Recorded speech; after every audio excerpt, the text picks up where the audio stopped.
Good evening, ladies and gentlemen. Please be upstanding for the Mayor of the Royal Borough of Windsor and Maidenhead.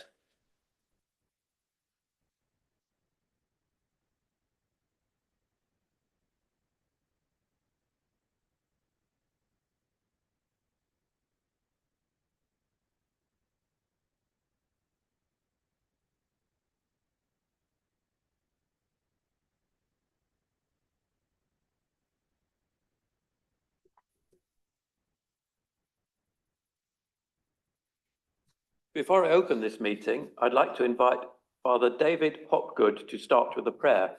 Father David Hopgood is from the Catholic parish of Ascot and Windsor, so a bonus to have someone representing both places.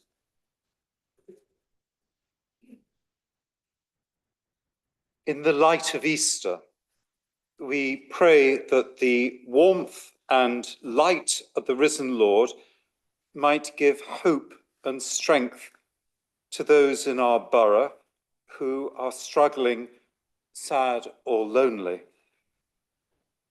Just as Jesus strengthened the faith of his disciples, so may the Lord strengthen us to bring hope and help to those who are downcast or worried about the future. The first words of Jesus after his resurrection was, "Peace be with you." May we be people of peace and enable those entrusted to our care to experience the peace and hope that the future will always bring stability. We pray and we thank God for the ministry and example of Pope Francis. May we try to care for others and respect and care for our earth. May we try to live simply and appreciate all the blessings and fruits of creation. Finally, we pray for our gathering here. May our work, conversations and debates this evening always be for the good of those we serve. We ask the risen Lord to bless us with peace and enable us to use our gifts well for the service of this community. Amen. Amen. Thank you. Please be seated.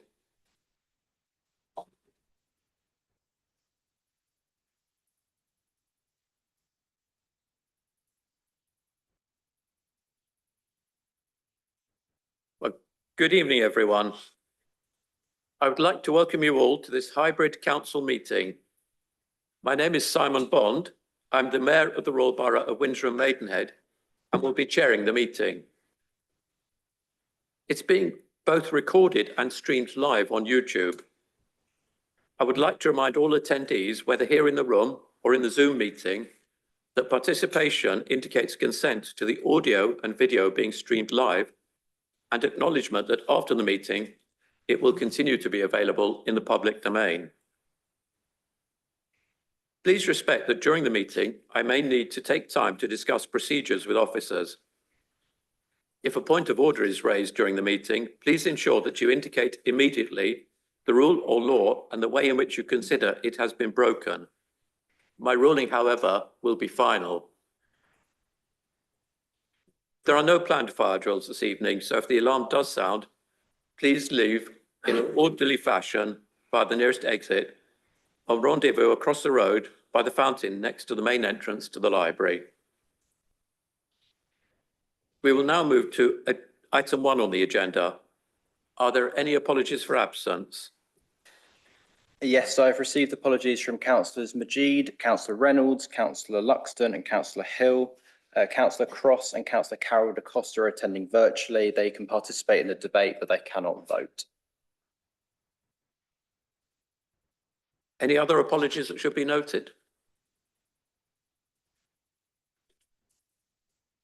Thank you.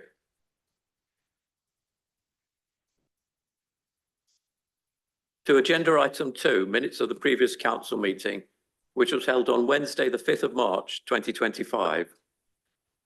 Can these be agreed? Thank you. The full advice for making declarations of interest is set out in the agenda at item 3. If any councillor has an interest to declare, please indicate by raising your hand and I will come to you in turn.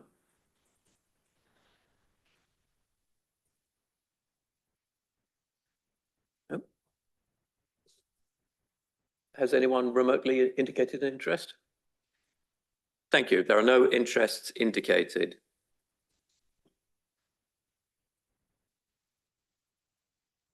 We now come to agenda item 4, which are Mayor's communications. These have been circulated as part of the agenda, and the events I'd like to highlight are shown on screen.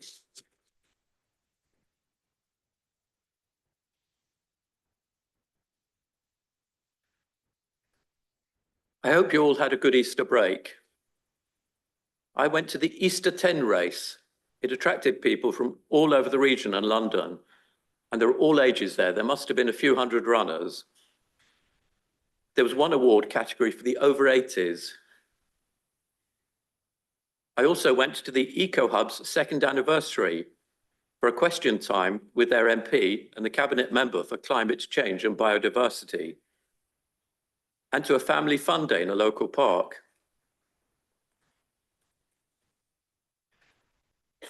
And on Sunday morning, I went to 2 places of worship for Easter Sunday.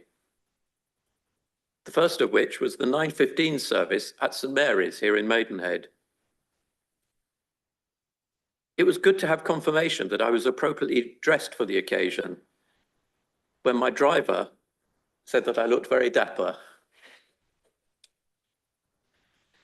Due to the new bus timetables, I was able to get to town for 9 o'clock on a Sunday morning. Do you all know your local bus routes and where to find the timetable? And have any of you had a chance to try the new services out? The main thing I'd like to do this evening is to launch Gardens in Bloom, which I'm sure you know is the council scheme. And it's linked this year with Wild About Gardens scheme, WAGS as it's known for short, which is run by the Wilds. Beautiful gardens, large or small, give pleasure to the whole community. And it can be as small as a window box or a hanging basket that people enjoy. And gardens are a very important contribution to biodiversity, which anyone can incorporate, even just some bee-friendly plants. So I'd like to encourage you all to encourage people in your wards to look out for beautiful gardens or wild gardens and submit nominations. Finally, I'd like to thank everyone who supported the recent charity dinner for the Benevolent Fund. Nearly £4,000 or about £4,000 was raised in total recently for this fund. So I think that's an excellent result, and it will mean that the fund can continue to help people in very needful circumstances. So. Now moving on to agenda item 5, which are public questions. We had 4 public questions submitted this evening. Members of the public who submit questions in advance were notified yesterday that written answers to each question have been published to the council website. They have therefore been given the opportunity to consider the response and prepare a supplementary question to ask, if so desired. Robin Wood, are you in the room? I'm hopefully on Zoom remotely. Good, you're on Zoom. You have 1 minute to ask your supplementary question. Okay, thank you. On the basis that the development is progressing apace and that units are now being sold as the affordable units are required to provide housing for residents, local workers, such as nurses, care home workers in the new hospital, when and where within Ascot is the affordable housing units going to be provided?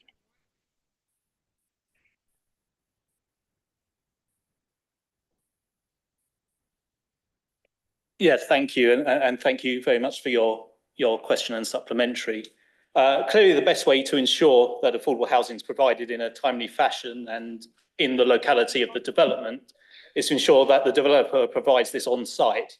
This strong preference is part of the guidance of the Affordable Housing SPD that this administration has adopted. Now, I realise that this was not possible in the Heatherwood development because the applicant provided evidence that included or showed that the affordable housing would be unviable.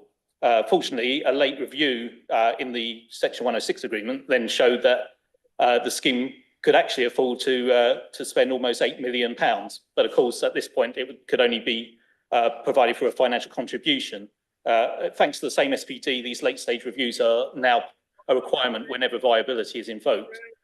Turning to the question of the specific contributions, these will be used to deliver genuinely affordable housing in the borough wherever opportunities arise and we can secure best value. However, I'd be interested to discuss further with you, Mr. Wood, any suggestions you might have within the locality of Ascot, potential sites where you think that affordable housing might be developable in the future. So if you have suggestions, I'd be more than happy to look at those with officers. Thank you. Could I suggest then that Sandridge House or Essentia House next to the station are considered? Yeah, I'll just say, yeah, if you want to perhaps if you send me an email on, yeah, if you do have specific ideas, that would be great. We can certainly look at that. Thank you. Okay. Thank you, Mr. Wood. Now on to your second question. I have your supplementary and you have 1 minute. I do. The link provided does not work and does not provide detail and expenditure of SIL and Section 106 is by site. Can Councillor Beaumonge provide a corrected link or ongoingly deliver a report which will show what has been received, spent, and what remains to be spent by site, so as to be open and transparent with colleagues and residents as his written response expected? Yeah, thank you again for your second question here. I know that the link worked for me, but perhaps maybe that was because I was using council laptop, but I know perhaps you mean that the link only took you to a page which opened the standard annual SIL and 106 reports, which we're required to publish by law. And I know that whilst the funded projects are listed on those reports, the contributions received are only then presented at a very summary level. I'm certainly happy to ask officers whether it might be feasible to publish contributions received on a scheme-by-scheme basis, as I'm as keen as you are to have this shown as transparently as we possibly can. When it comes to how these funds are allocated, my suspicion is that affordable housing commuted sums are effectively pulled together in order to ensure that they apply to capital projects in the most effective way, so that we can benefit the borough as a whole. However, again, I will ask whether there is any methodology that could be used to and published which could link between the specific contributions received and projects funded. I'll ensure that officers write to you once they've investigated this, and also I'll make sure that we send you a web link that works properly. Thank you. Thank you.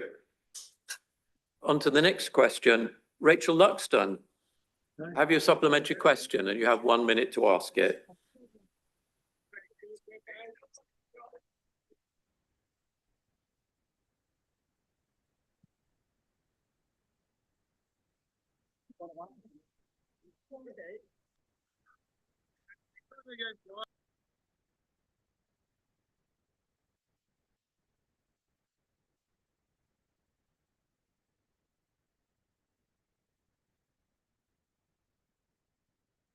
Inform us when this will take place and the deadline or the date set for completion. That would be helpful.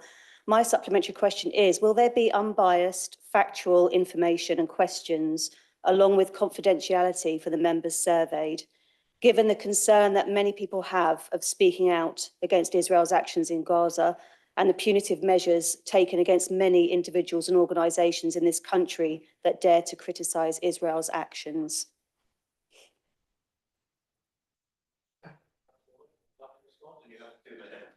Thank you very much. Very good question. I would have assumed that responses to any consultation would have been confidential, but I'm happy to go back to the pension fund and check whether that will be so and let you know.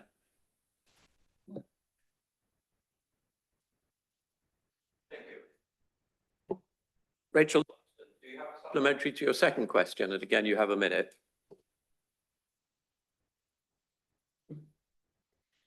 We as a local organisation with in-depth knowledge of this subject want to work with you as a council, but sadly we have only experienced what appears to be opposition or at least delaying tactics to date. I'm sure I don't need to remind you that the ICJ is investigating Israel for plausible genocide, and the ICC has issued arrest warrants for Netanyahu and Yoav Gallant. Israel's impunity is hopefully coming to an end after many decades. We therefore urge you to consider the actions already taken by 10 other councils, such as Islington, Bristol and Oxford, and at the bare minimum begin the process of divesting from companies listed by the UN that profit from the illegal occupation. Will you please consider this, if not on ethical grounds, then for the increased financial risk to the council's investments and pension fund, given the downgrading and the negative outlook on Israel's credit rating? Thank you.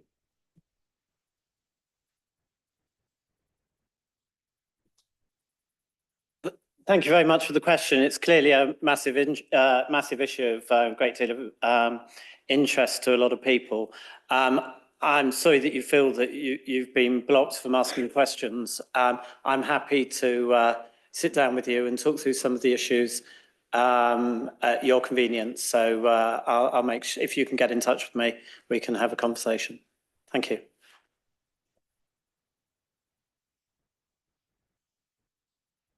Thank you to both the residents for your questions and for joining the meeting this evening. We now come to agenda item 6, which is to receive any petitions presented by councillors on behalf of residents. And I have not been notified of any petitions. On to item 7, which is the report regarding the council plan refresh. Councillor Wilson, are you introducing this item? Yes. Thank you, Mr. Mayor. This paper before you sets out the progress update for the council plan deliverables and the refresh of strategic priorities, deliverables and KPIs after year 1 of this 4-year council plan. The recommendation is to adopt the refreshed council plan, including the technical appendix. Looking first at progress on last year's deliverables, 75% or 71 out of 94 are either complete or on track. It's a very high success rate and testament to all those officers and members involved. Appendix A covers the status of all deliverables as of October. Full annual review for the year to March will be completed by July.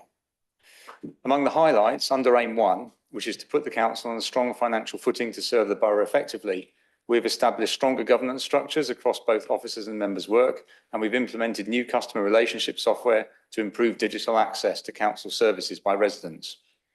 Under Aim 2, which is for a cleaner, greener, safer and more prosperous borough, the Berkshire Prosperity Board has been established to drive investment and economic growth, and the Sustainability Supplementary Planning document has been adopted, improving environmental standards for developments.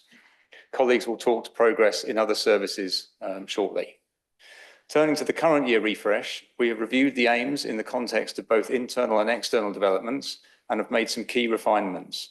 For example, we've included the phrase increasing resilience within the financial aim, and we've also made reference to keeping neighbourhoods in a good state of repair following the reinstatement of critical maintenance budgets in the 2025-26 financial budget.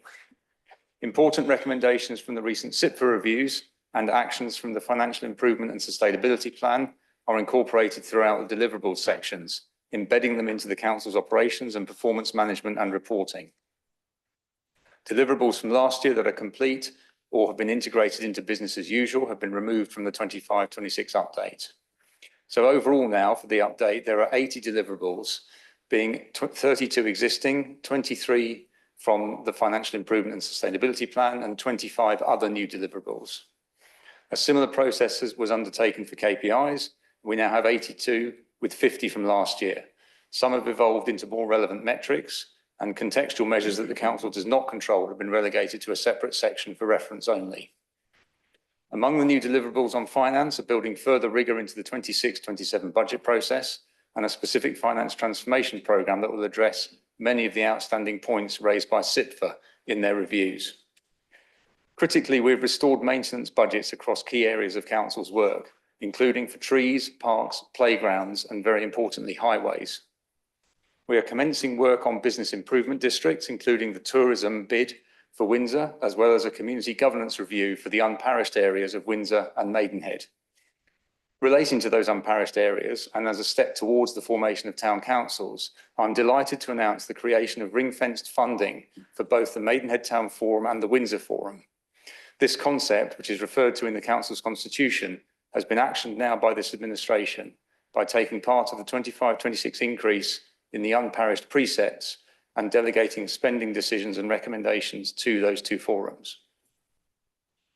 Another highlight from the refresh plan is the addition of the preparation of a social value policy. And I want to thank Councillor Price for her work to date on advocating for this.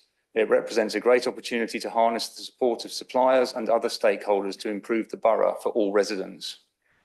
In conclusion, this refresh of the council plan takes a strong document from last year and makes it even stronger. Of the 80 deliverables, I think there is something for everyone in there. I'm very excited about being involved in a number of them more closely and seeing the improvements across the council. I thank officers for their diligent work that underlies the refresh, and I'm very pleased to recommend this paper to council. Thank you. Thank you.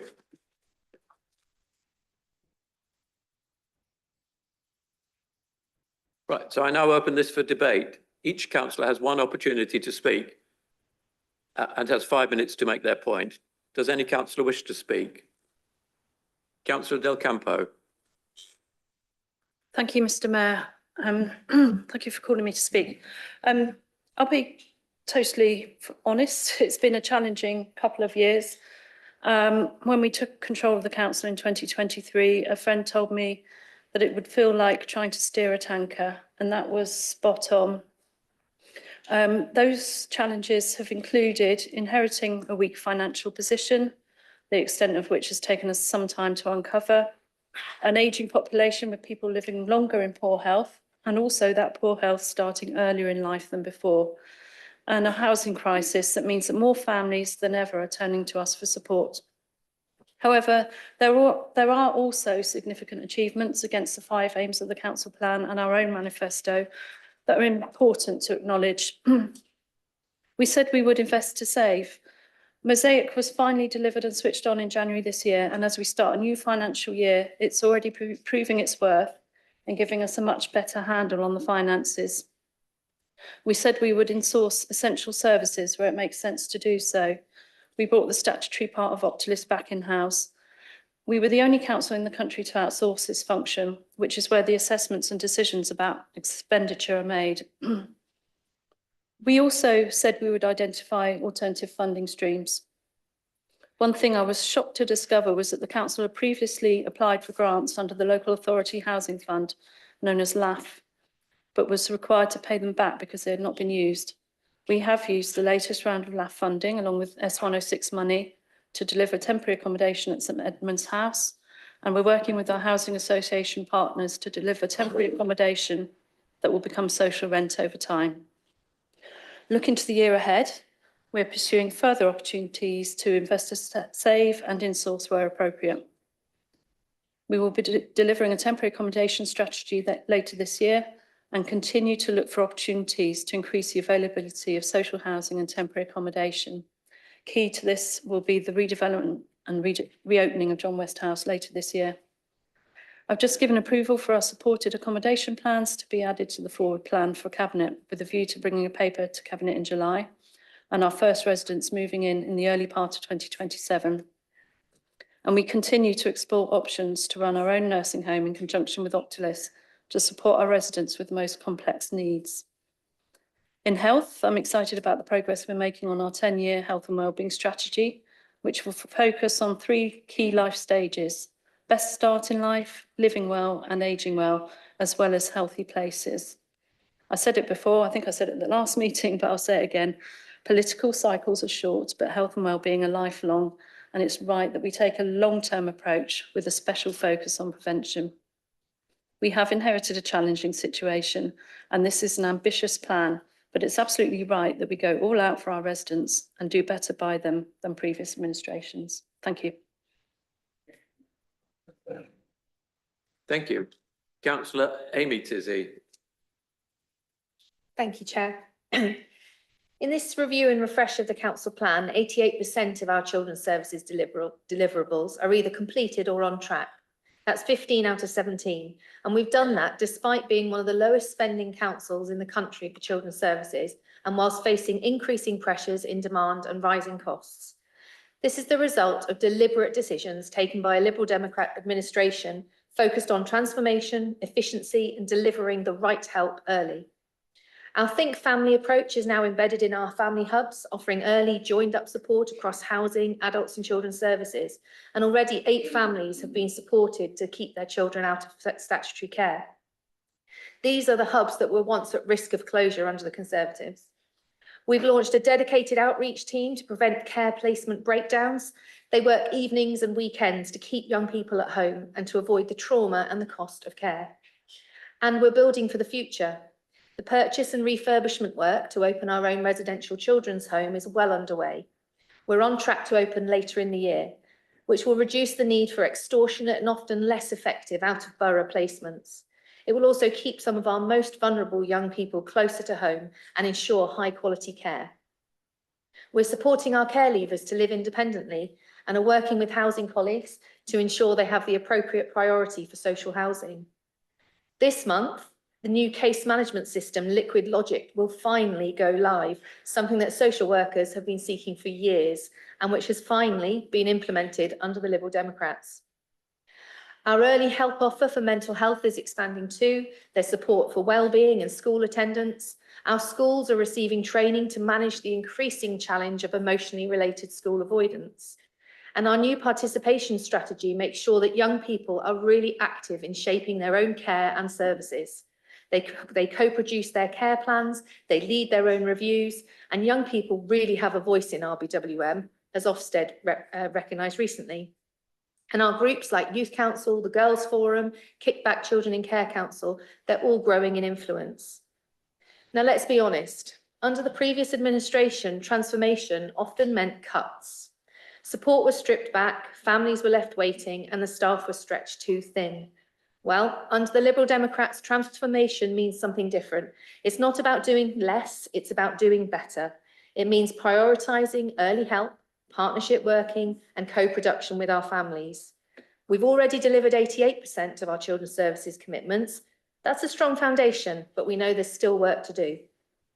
The attainment gap, especially for children from disadvantaged backgrounds, remains a serious concern in RBWM and nationally. It's not a new problem, but it's one that's been allowed to grow. We're working really hard to tackle it, but we're under no illusions. This is going to take a sustained effort and long-term commitment. So that's why we've refreshed our performance framework to keep us focused and accountable. The new suite of children's services KPIs will give us sharper oversight across areas that really matter, like health outcomes of children in care, education progress for children with special needs, and placement stability. We hold ourselves to high standards for our residents, and we will continue to put our focus on putting children and families first.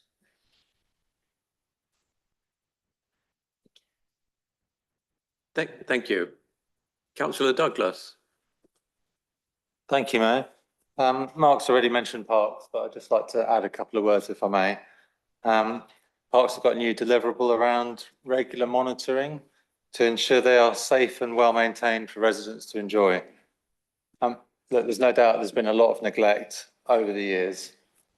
When I speak to the sports clubs, they're saying it started 10 or 15 years ago and things got gradually worse year after year. And we know that maintenance money got stripped out. So it's absolutely no surprise, really, that there's a mess to fix. And I'm just really delighted to see that we're fixing it now. I'm delighted because parks aren't fun if they're not well maintained. Parks are for residents to enjoy. This administration is in favour of fun and enjoyment, including our parks. So well maintained is the standard we're committed to getting back to. And that starts with this really positive council plan update that I hope every councillor supports. Thank you, Mayor. Thank you. Just before I call the next speaker, can I say if councillors not speaking can refrain from speaking to their neighbours because it can be distracting for others. Councillor Da Costa. Chair, thank you very much for calling me. Whether or not you agree with the strategy or the aims set out in the corporate plan, it is the council's strategy now. So, I really would appreciate if we depoliticise this. This is about all of us trying to serve our residents. It's not about Lib Dems doing better than the Conservatives or this group being better than the other. No, it's about all of us working together for our residents. And now, speaking of depoliticising it, I want to just clarify something that was brought to my attention by the Managing Director, which is this, that if we as residents or as councillors have an idea of how we can help improve, set a new deliverable, as you say, the next step in the plan for this year or next year, then really I would like to suggest that that is not necessarily evaluated by Cabinet solely, but also looked at by officers so that any suggestions that are put forward are depoliticised. Thank you. Thank you. Councillor Davies. Thank you, Mayor. I was just going to remind, I'm really pleased that we've been able to include a community governance review into the Windsor and Maidenhead unparished areas in this council plan. I'm not a fan of the devolution as proposed by national government, as it seems to mostly to be about taking away decision-making further away from communities and making it more remote from them. But it has been a benefit that through that, Councillor Werner has been successful in securing the funding that we need in order to take the review forward with staffing. Thanks to the Berkshire Prosperity Fund. So that's really good news. It's something that we've made a pledge to take, to undertake. We would have liked to have undertaken it sort of starting in a couple of years ago, but we've managed to secure the money now, which was sadly lacking before. So yeah, very pleased to be able to take that forward in time for elections in May 27. Yeah, obviously, as Councillor Knowles and I know, we have a slight sense of deja vu in that we have been here before and put a lot of hard work into the last review.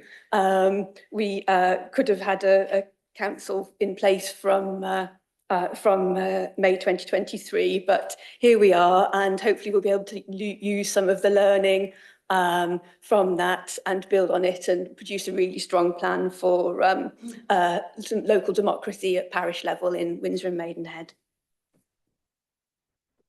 Thank you. Councillor Sharp. Thank you, Mr. Mayor. Look, it's great to see that this plan has been updated and we've got this highly colourful report here. The problem that I've got with it, though, is that when you look at it in totality, it's really not clear which of the priorities that you've outlined is actually the most important and would take the lead in the event of some sort of conflict, financial or otherwise. So I come to one of the key issues that this administration faces, and it's slapping us in the face, it's devolution. And in this report, it warrants one word. But it's very important for this council, and it's been ignored so far by this administration, as far as I can see, who have taken very much a wait and see approach. Now, while other councils seem to have taken proactive action and seem to be forming alliances and talking about all sorts of different ways of potentially merging, we've heard nothing from RBWM on what they plan to do or what they're thinking of doing. I think this administration seems to be stuck in some sort of splendid inertia. This is really not good enough for our residents.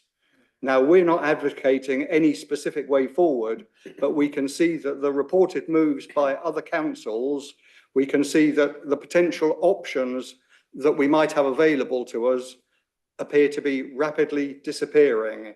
So I want to understand very clearly from this administration what they plan to do for our residents to ensure that democracy in this area is maintained. Thank you. Thank you. Councillor Price. Thank you. I want to pick on 4 items and I feel very positive towards them, and some have been raised tonight. So one is the looking towards creating the town councils. This is something that I raised as a question in council in September, so I'm really pleased that efforts of everybody and discussions with Councillor Davis since then, this has come to pass, and I've spoken to Councillor Davis since about coming up with a timetable that will enable us to deliver it before the end of this term. So that's great. The other is I really welcome the residents panel, that we're going to create a residents panel, and that's in a formation stage. So I think there's something there that can be influenced, and it's something that I think about 4 years ago I suggested. So that's, I'm really, really pleased, and I want to make sure in that we don't demarginalise those who, or sorry, marginalise those who are not on social media. I'm also delighted, and it was mentioned about social value being taken forward, and this just shows that if you raise something, and this was raised by me in corporate, it was listened to and taken on board by officers and cabinet. So I'm very, very pleased about that, and I really look forward to working to create that, because I think that's going to make us a distinctive point of difference in the future. And then the last thing was the parks. Okay, so I'm delighted that the parks now are going to get the attention they deserve, and I sort of volunteered to be sort of the guinea pig and went round the parks recently with Jack just to see how we could assess them. So I hope that that's proved useful and it'll prove a template for the future. So thank you. Thank you. Councillor Carpenter. Thank you, Mr. Mayor. Thank you for the updates. It's great news that we've finally ring-fenced funds for the unparished areas of Windsor and Maidenhead, something I've been asking for since becoming elected. I hope we get more resident engagement at the resident forums on how the money will be spent. As you know, I'm also a huge supporter of the Windsor Town Council, so great to hear that we are resurrecting that. I know it was unfortunate that we received the result that we did after all the hard work a few years ago. I look forward to some well-maintained parks, as they are in terrible disrepair, as I said in a previous meeting. You know, my local park, the gate's broken and the post has been lying on the floor for 2 weeks, for example. So it's great that we're going to get some more funding and these sort of things aren't going to happen because they just look terrible to residents. And also there's a safety issue there as well. I've been asking for a year to get a list of visits to the park in my ward by the contractor, which has been met with silence. So I'm also hoping to get a result on that, Councillor Douglas. And finally, read the sports pitches. Again, good to hear that, you know, this is on your list as well. But I would say this is under a maintenance contract, which just isn't being managed. So I'm not sure that it's going to cost us any additional money. It should be that they're actually maintaining the pitches that they're supposed to be maintaining. So I think a lot of that's down to the contract management. I'm sure we can do better on that anyway. But it's all positive, and I will look forward to receiving the positive results and seeing these results as I walk round our wards. Thank you.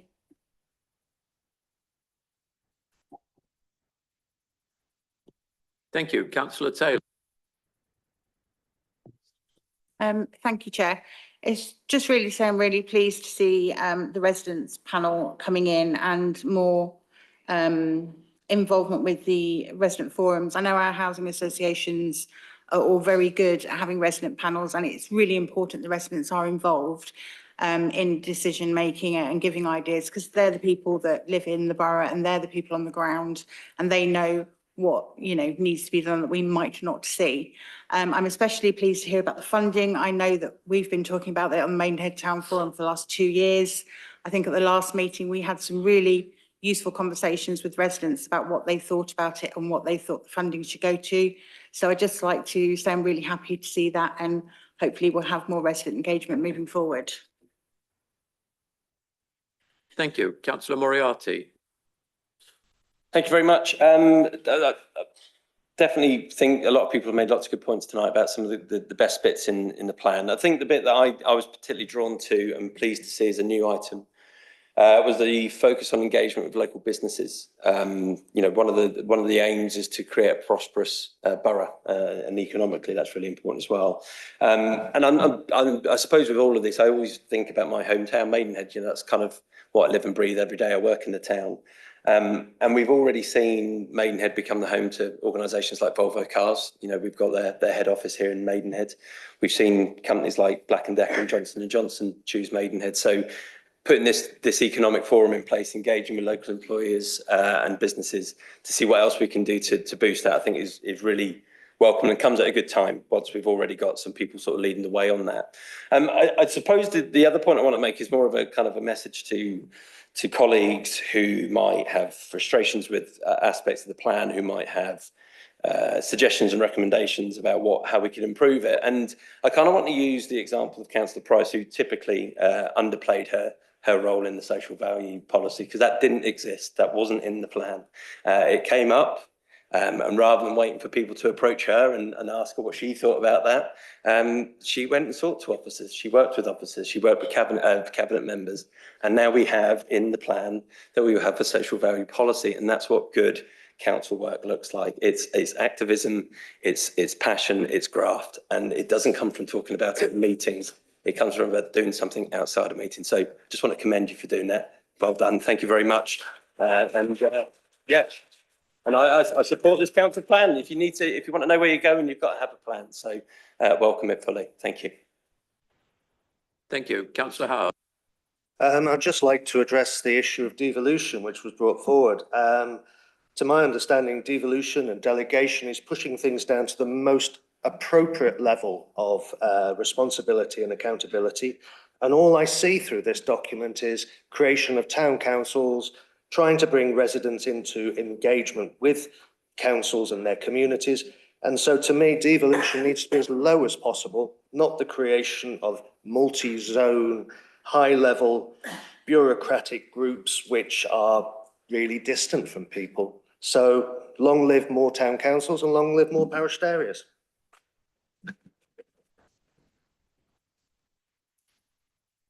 Thank you. Councillor Connor. Thank you, Mayor. It was great to see in the plan how many items are tracking green and the positive comments in respect of the FISP. Clearly, much hard and challenging work has been put into this, specifically in children's services, and we all commend you for that. However, I see few numbers in this report. There is no monetary value assigned to the plan in terms of any savings that these deliverables will provide and how long we are looking at in realising these savings. This plan has no clear metrics, no clear savings plan, and no commitment to work with residents on devolution. Following on from Councillor Da Costa's comments, I agree that the council plan shouldn't involve any political point scoring at all. However, I don't believe that should just be limited to this room. We should be seeking advice from other and more successful councils to see their council plans, maybe even speaking to other failing councils to see where they believe their plans have gone wrong and what lessons we can learn from them. At this stage, I don't believe this plan is ready and we should be voting against it. Thank you. I see no further speakers. So, Simon Wernick, Councillor Wernick, you were the second. Oh, sorry, Councillor Gosling's just popped up. Yes, I have noticed that developing and embedding a new customer service strategy is on hold and apparently will be determined following the delivery of digital strategy discussions. Council tax has been increased by almost 9%. In light of this, surely our customer service should be second to none. It should be up there with the best in the country. How are these digital strategy discussions going and for the benefit of our residents and for us? Can you explain what that actually means and when they should expect this improvement in customer service that they so rightly deserve and rightly expect? Thank you. Thank you. Councillor Werner. Thank you very much, Mr. Mayor. In 2024, we set out our four-year plan to restore our council to one that can deliver on the expectations of Royal Borough residents. A lot of work went into the plan last year. A lot of councillors really engaged with us in creating it. We had a number of really great sessions with last year to develop the plan. Compliments, of course, to the then leader of the Conservatives, who really encouraged her team to engage with it. Thank you, Maureen.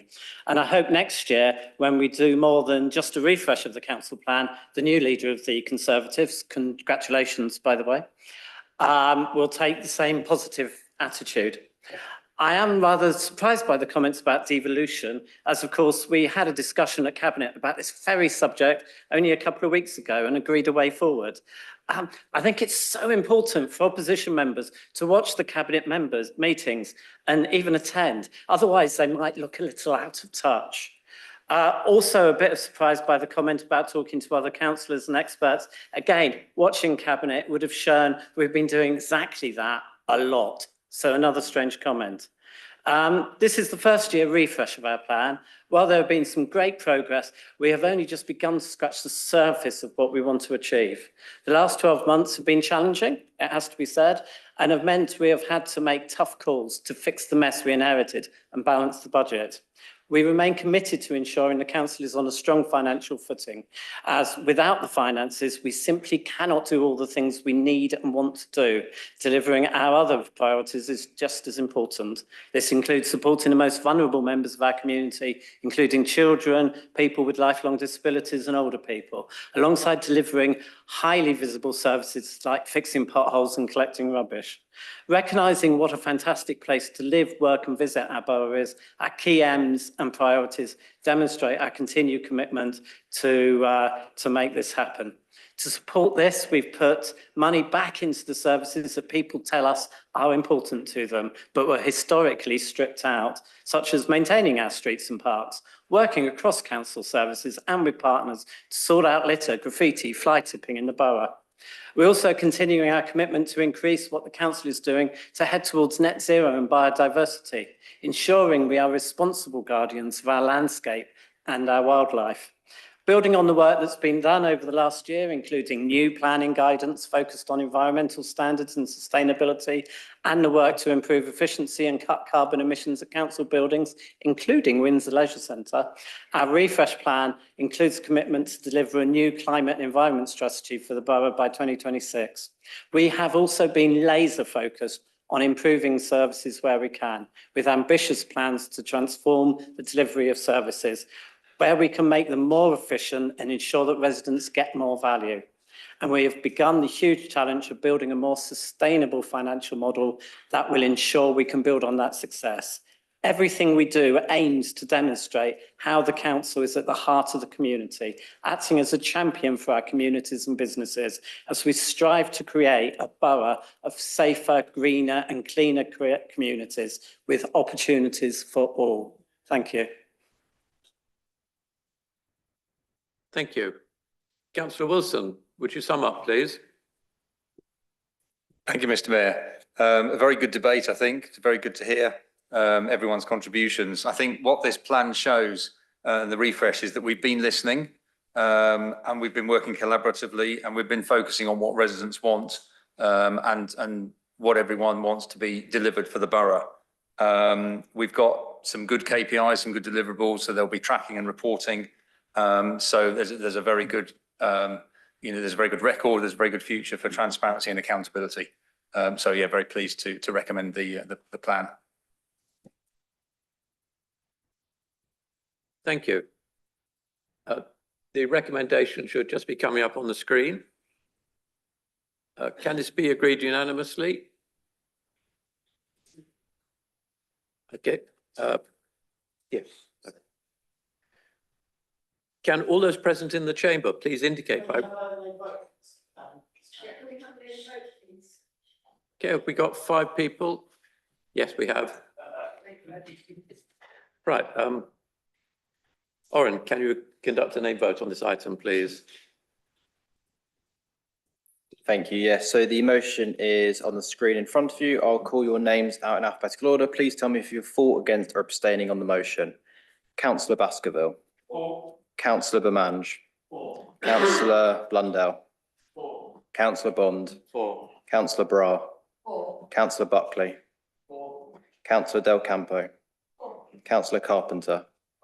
Councillor Coe. Councillor Conneran. Councillor Wisdom da Costa. Councillor Devon Davies.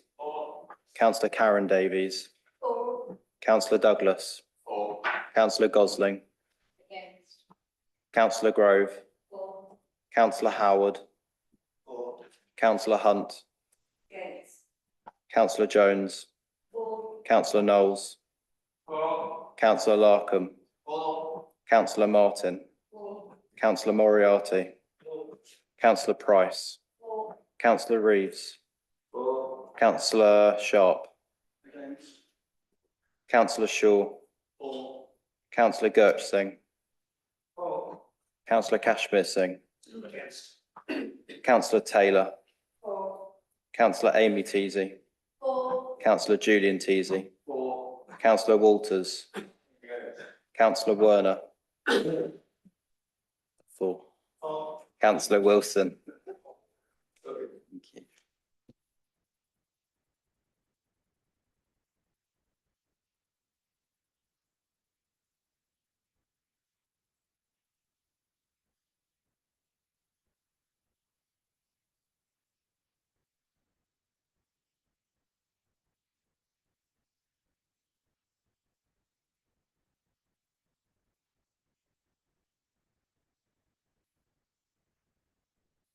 Thank you. We have 29 for, 6 against. So that motion is carried. We now come to agenda item 8, which is the report on the council's constitutional amendments. Councillor Beaumont, would you like to introduce for us? Thank you, Mr. Mayor. This report sets out the latest set of proposed updates to the Council's constitution as recommended by the Constitution Working Group as part of its ongoing work to improve clarity, consistency and efficiency of our governing document. Beginning with full council, there are minor changes to the way the policy framework of the council is set out to better distinguish between policies required by law and those chosen to be council approved. For the first time, the full suite of documents that constitute the policy framework are presented in one place. One previous omission that I'm particularly pleased to rectify is the inclusion of the climate and environment strategy, meaning when the new version is adopted, it will carry the full weight of a policy framework document. There are also some updates to the list of functions that are by law reserved for full council or delegated by it to its committees, except the report reflects those minor changes that are required because of changes to the law. During meetings, the councillor questions process has been updated such that it now aligns with the public question protocol. In practice, this is already what happens, so this is just rectifying an oversight. For motions on notice, the word limit for the preamble is proposed to increase from 60 to 100 words to allow for better context setting, whilst preventing these from becoming unwieldy. During debate, it will now be made explicit that the use of closure motions is to be controlled by the Mayor. The Mayor will now have discretion to decide if debates have been sufficiently discussed before allowing closure motions to proceed to a vote, which will help protect the rights of all members in accordance with the purposes of this constitution. Turning to committees, having liaised with the relevant chairs, it is proposed that 5 key panels will reduce membership from 9 to 7 members from the next municipal year. These are the 3 overview and scrutiny panels and the 2 development management committees. There are also proposed updates to the terms of reference of several committees, including Corporate Parenting Forum, Health and Wellbeing Board and Aviation Forum, to make their work more efficient. Public speaking registration rules will now make it clear that speakers cannot register until after a meeting agenda has been published. This is particularly relevant to development management committees and will ensure fairness and consistency. Finally, there is a technical change proposed to clarify the relationship that council appointees have with outside bodies that they sit on, particularly when serving in a formal role, such as a trustee. The intention of the Constitution Working Group in proposing this change was to make it clear that when a councillor or other person is appointed to an outside body, and takes on a formal role, they are not there to act as a representative and in the interest of the council. And the council is therefore not liable for any harm their actions might cause or have on that body. This is consistent with Charity Commission advice. Since publication, I received some feedback and have reviewed the language using Appendix B for this amendment, finding that it wasn't actually aligned to the intended outcome. I'm therefore proposing alternative wording, and hopefully Democratic Services or the clerk can put that on the screen now just to show what this looks like. But essentially this will allow the amendment to follow what was actually intended by the Constitution Working Group, and just making clear what I've just outlined. I'm pleased, therefore, to propose that Council approve the amendments in Appendix B, subject to the revised wording to the paragraph relating to outside bodies, which is Part 7E of the Constitution, to allow then the monitoring officer to update the Constitution accordingly, and also note the changes listed in Appendix C. And I commend this to the Council. Thank you. Thank you. Is that seconded?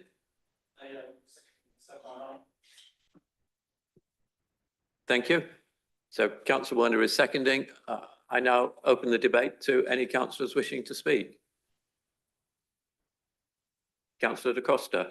Thank you, Chair. And Councillor Manager, I actually welcome the fact that you've upgraded the Environment and Climate Plan and made it a core document. Up until now, it's been something that's been ignored completely, utterly, totally. Although it's been included in our corporate plan in a vague form, it has no merit or is not considered in any way or form in our decision making. So it's excellent work to include that. And we do need to strengthen both the decision making processing to include key core, if you like, objectives of the Environment and Climate Plan. And hopefully we can upgrade that Environment and Climate Plan so it sits away from the lower echelons of the reports, I should put it. When you look at UK Climate Scorecard, they've compared all of the different plans across the UK from councils, and we rank in the lower echelons. It'd be great to get that up, and great to empower decision-making based on environment and climate. So well done to that. I do have a couple of questions, and although I'm going to vote for this, I just want to sort of put a couple of things out there which are weaknesses in our constitution. I think you've done a great job overall to improve the constitution. Fantastic. But the two areas of weakness is this. The aviation forum. When you live in Windsor and you're living on easterly operations, you've got planes coming over your head every 90 seconds. Given the huge footprint of noise, that's every 30 seconds. That's 100 decibels, 80, 90 decibels, way above the World Health Organization's limits. And this causes huge amounts of, whether you appreciate the noise or not, it affects your physiology, it affects the level of disease and heart disease. Who is affected? Residents. And that's the one thing missing, the one word missing from the aviation forum, any regard for residents. It talks about council policy, how it's in fact the council strategy, but you don't mention residents. So I really want to suggest you think about refocusing the aviation forum in the future. The other aspect is to do with other specialist boards, corporate parenting maybe, pensions, many other boards, where a number of councillors who have expertise are excluded from that. So again, it's something you have to reconsider. How do we include the best people on all of the panels? Thank you. Thank you. Councillor Reeve. Thank you very much. I just wanted to bring to my colleagues' attentions that the climate strategy plan hasn't been ignored. Actually, if we refer back to the place ONS, which I'm the chair of, the last ONS, we actually talked through an entire scoping discussion about how to actually bring the climate strategy to the scrutiny panel, and will be appearing at our next meeting. So there's no ignorance to the requirement for it to actually be, to not only be completed, but also to go through the appropriate scrutiny.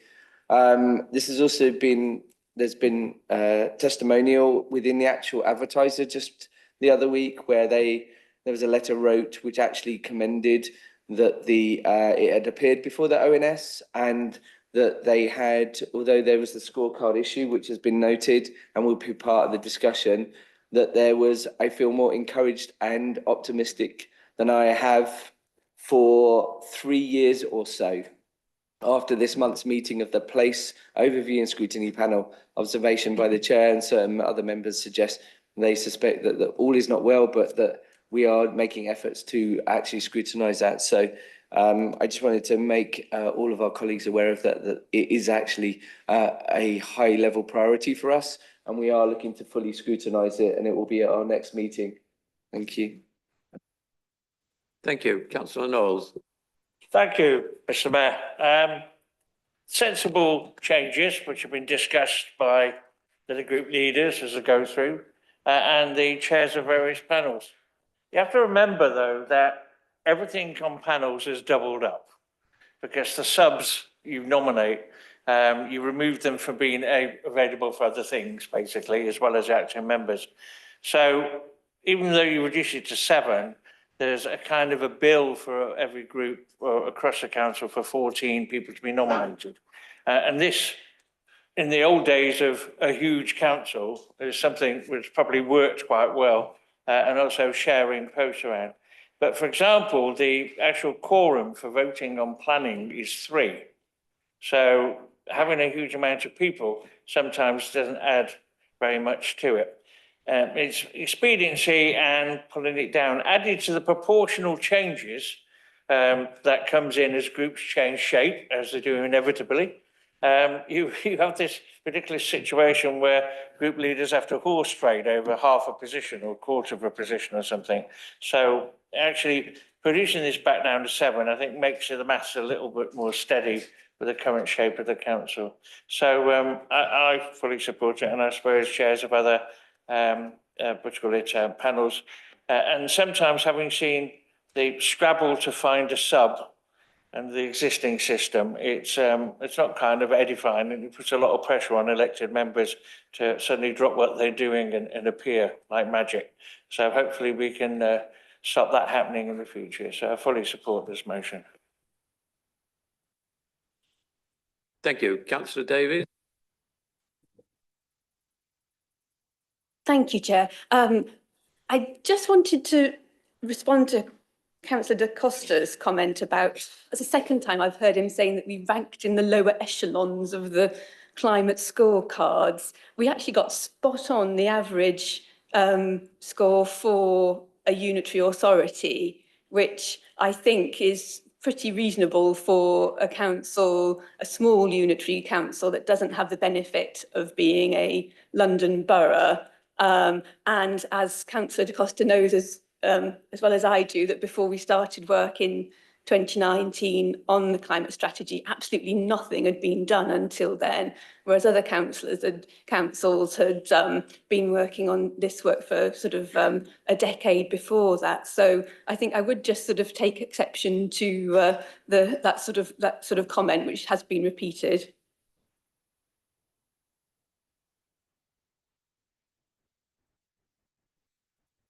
Yes, but I'm advised to bear in mind that what we've just been talking about is not really connected with the constitutional amendments. But please, yeah, you have a minute for a right of reply. Of course. Councillor Davis, I appreciate that under the previous regime, there was a lack of ambition, but that lack of ambition, as referenced by Councillor Dudley, has been continued. You say that we rank smack bang in the middle. Well, here's the issue. You're ranking the achievement level is 30%. So that, whichever way you look at it, you might say that, oh, we've all got 30%, then you've all failed. So please be absolutely understanding of where we are in climate change. We have to be aggressive with climate change and dealing with it. Yes, I'm advised the same. I think, thank you for your remarks so far, but I think we'll leave it there, as I'm advised it's not relevant to the debate. Councillor Conneron. I really appreciate the change in the word count to 100 from 60 words on the motion preamble. However, I also think that the actual motion itself should be increased to 100 words. If we're giving ourselves an extra 40 words on the preamble, then it would seem to make sense to me that we also apply this to the motion itself. It would save us all from trying to remove our ands and its and have nots and is nots when trying to put a motion forwards. And I think this would be appreciated by everyone. Also, I'm aware this is controversial in the room, but I am disappointed at the decision to reduce the number of panel members to 7. These are scrutiny panels, and I think that by having less people there, we were potentially voting for less scrutiny, less democracy, and less transparency in our council. There's a work-life balance justification here, but I think that's a fairly weak justification when we sign up to be councillors to scrutinise the policies affecting our residents, and I feel that this decision is detrimental to the vital function of these panels. Thank you. Councillor Carpenter. Thank you, Mr. Mayor. While I agree with the majority of these changes, I also wish to raise my concerns regarding the proposal to reduce the number of members on both the planning panel and the overview and scrutiny panels from 9 to 7. While it is stated that political balance will be maintained, I question the true motivation behind this change. It appears that this move is less about efficiency and more about addressing internal difficulties in securing sufficient members to participate, particularly on the planning panels. These panels play a vital role in ensuring robust scrutiny, transparency and accountability in our council's decision-making, reducing the number of members' risks, limiting diverse viewpoints and, crucially, reducing the presence and voice of the opposition. The council should be striving to encourage greater participation from all members, not seeking to diminish it when challenges arise. If there are difficulties in filling seats, then the answer lies in better engagement, not structural reduction. Thank you. Thank you. Councillor Taylor. Thank you, Chair. I'd just like to say I'm thrilled to see the change on the closure motions. I know we all remember that particular meeting. Need I say any more? No political party should have the right to use a closure motion to stifle debate, especially when it's our residents and we're representing our residents. So I'm thrilled to see that change. Thank you. Thank you. Councillor Moriarty. Thank you, Mr. Mayor. I just, on the point on the reduction of panel members on the scrutiny panels, I hear what people are saying. But I can only really speak on behalf of the panel I chair, is that whilst there is a formal role for panel members, and that's kind of documented and stuff, there is nothing stopping councillors coming to scrutiny meetings. There's nothing stopping councillors submitting questions to scrutiny meetings. And I don't think and correct me if I'm wrong, I've ever knocked back anyone's request for a question in a scrutiny meeting, and they've always gone through and we've always included them and raised them. I do the same with residents, residents email and send stuff in. So scrutiny panels aren't a closed shop. You can tip up and contribute. Yes, it's not maybe quite as much as a panel member can, but I just kind of want to make that point that it's not some sort of black box stuff going on here. They are quite open and quite transparent, particularly corporate. I invite you all, come along. It's great fun. Thank you. Councillor Walters. Mr. Mayor, I think it's very sad to reduce the number of people on the panels for planning from 9 to 7. I think you're going to have a reaction from the public. I know we, as a planning panel, we act for the whole borough, but residents like to see their member on the panel if they can. And to take off 2 from only 9, and it hasn't been 9 for very long, I think is a great mistake. And I think there's no point in doing it. I really don't. Thank you, Mr. Mayor. Thank you. I see no further speakers. So, Councillor Werner, you seconded the motion. Thank you very much. A number of people have commented on it, but I am particularly pleased to be changing the closure motion section. The old method was a closure motion had no discussion, no approval from the mayor. It went straight to the vote, and it had previously been used to stifle debate by the majority party. We suffered as an opposition from that on a number of occasions. And I'm really pleased to be making sure that the current opposition are not silenced in the same way. We need to hear all the voices at the council, even if we disagree with them. I'm also really pleased to raise the profile of the climate strategy, which is so important to many of the councillors in this room, and of course a really high priority for us. Reduction of scrutiny panel members is something that the executive has been careful not to lead on, but was very much approved by the scrutiny chairs themselves. And I would encourage, following Chris's remarks, to encourage all members, or not in the executive, to go to scrutiny, ask questions, and use the opportunity to participate. You can also come along and speak at cabinet meetings. So lots of opportunities for councillors to talk and for their voices to be heard. As I said in the closure motions, we do need to hear from everybody. And watch this space on the aviation forum. We have a regular constitutional working group to keep a process of constant improvement of the Constitution. And the aviation forum is definitely a subject for the next meeting, which I'm sure you'll be really pleased to hear. Thank you, Mr. Mayor. Thank you. Councillor Beaumont, would you like to sum up? Thank you, Mr. Mayor, and thank you everyone who's taken part in the debate. I think it's been a really useful discussion. I'm certainly happy to hear encouraged about the fact that it's been positively received, the fact we're bringing the climate and emergency strategy onto the same footing as other planning policy framework documents.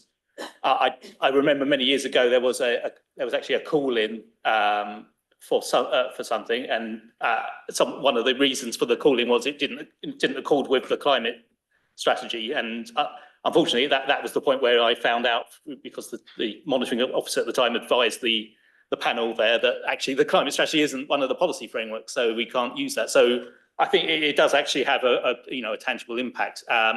But certainly take on board what Councillor Davies has said about more widely about our climate strategy. I think we're moving forward. There's more to do, but that's why we're going to do this refresh, and we're going to really give some additional weights to the strategy in the future. Comments also about the aviation forum. I think I was going to say that we certainly never want it to be a talking shop. I know it's probably more like a shouting shop if you're under the flight path, but the part of what we do, part of what this does is strengthen its role by actually allowing the direct recommendations to go to cabinet, and for cabinet to seriously consider those recommendations. I think that does work to the benefit of residents, and I hope that residents continue to take part in the forum and will feed into the forum's thinking and policy recommendations. I think that is important. Councillor Knowles is quite right. There does have to be essentially a whole set of substitutes or understudies on standby for all these meetings. So when you look at these numbers, it's important to recognise that. So trying to get the right numbers is an important thing, and we've consulted with the various chairs, and we think that this is the right step for these particular committees to drop from 9 to 7. I do take the points about scrutiny, but also and concerns there, but do take particularly on board what Councillor Moriarty, as a chair of one of the committees, has said. I think that's really important. That there's so many different ways that you can get involved in scrutiny as a member who's not part of the executive. And one other part is these various kind of task and finish groups that are also set up from time to time, which bring in lots of different members who may not be part of the core committee. So certainly lots of opportunities. Take on board also the points about planning and worries about potential the change in numbers there. I would say that there is often a difficulty because we're working with, we're very committed to the idea of having the 2 area committees. Of course, so we're not talking about 9 people, we were talking about 18 separate members, and now we're reducing that down to 14. So I do take on board what has been said, but I think this is the right balance, and it also means that in certain circumstances where councillors need to be freed up to speak more freely on applications on behalf to advocate for their residents, that they're able to do that. I think that is an important feature, and sometimes they're stifled because, of course, these quasi-judicial committees cannot be seen in public the members can't be seen in public to be in any way closed-minded in their decision making. So as I said, very useful debate. I'm happy to continue to propose the resolution as previously proposed, and I'll put it to the council now. Thank you.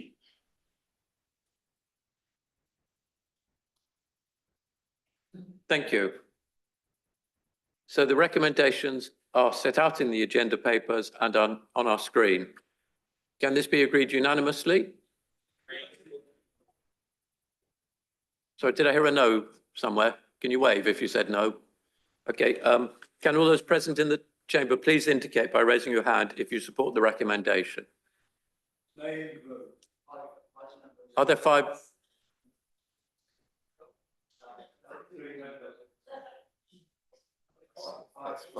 Oh, yep. All right, can you conduct a named vote, please?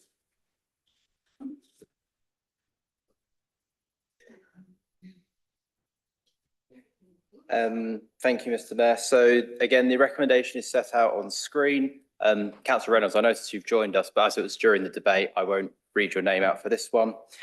So I will read your names out in alphabetical order. If you would please tell me if you're for, against or abstaining. Councillor Baskerville. For. Councillor Bamange. For. Councillor Blundell. For. Councillor Bond. For. Councillor Bra. For. Councillor Buckley. For. Councillor Del Campo. Councillor Carpenter. Councillor Coe. For. Councillor Conoran. Councillor Wisdom da Costa. Councillor Devon Davies. Councillor Karen Davies. Councillor Douglas. Councillor Gosling. Councillor Grove. Councillor Howard. Councillor Hunt. Councillor Jones. Councillor Knowles. Councillor Larkham. Councillor Martin. Councillor Moriarty. Councillor Price. Councillor Reeves. Councillor Sharp. Councillor Shaw. Councillor Gertch Singh. Councillor Kashmir Singh. Against. Councillor Taylor. Councillor Amy Teasey. Councillor Julian Teasey. Councillor Walters. Councillor Werner. Councillor Wilson.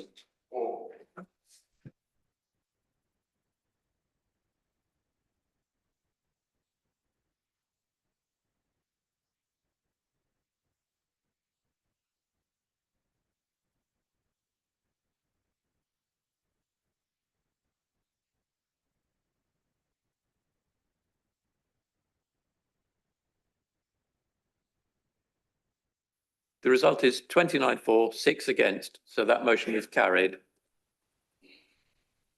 The next item is councillor questions. We have 2 questions this evening. Written answers to the questions have been shared and published to the council website. Councillor Howard, do you have a supplementary? You have 1 minute. Yes, bearing in mind the financial naivety of previous administrations, can this administration confirm that the taxi licensing scheme is now being operated in a prudent, self-funding manner, which is fair to both residents and taxi drivers? Councillor Coe, do you wish to respond? Yes, I'd like to thank Councillor Howard for his original question. I was very impressed to learn that we'd patrolled the streets concerned 300 times so far this year. Not a bad achievement considering the number of parking wardens was cut by the previous administration from 60-something to 20-something. The answer to Mr. Howard's, Councillor Howard's supplementary is that the regime is meant to be self-funding. My understanding is that there had been no uplift in the licence fees for 10 years until that passed recently. I believe it is now broadly self-funding, but I will ask officers to provide the full details so you can see exactly how it adds up. Thank you. Councillor Howard, again? Oh, thank you. None. Right, thank you for those questions.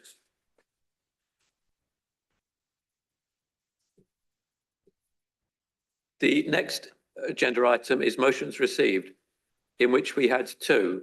However, Councillor Hunt has since withdrawn her motion following the discussion on this at Cabinet. Therefore, we move to the second motion received, which was from Councillor Sharp. Councillor Sharp, would you like to introduce your motion? You have 5 minutes.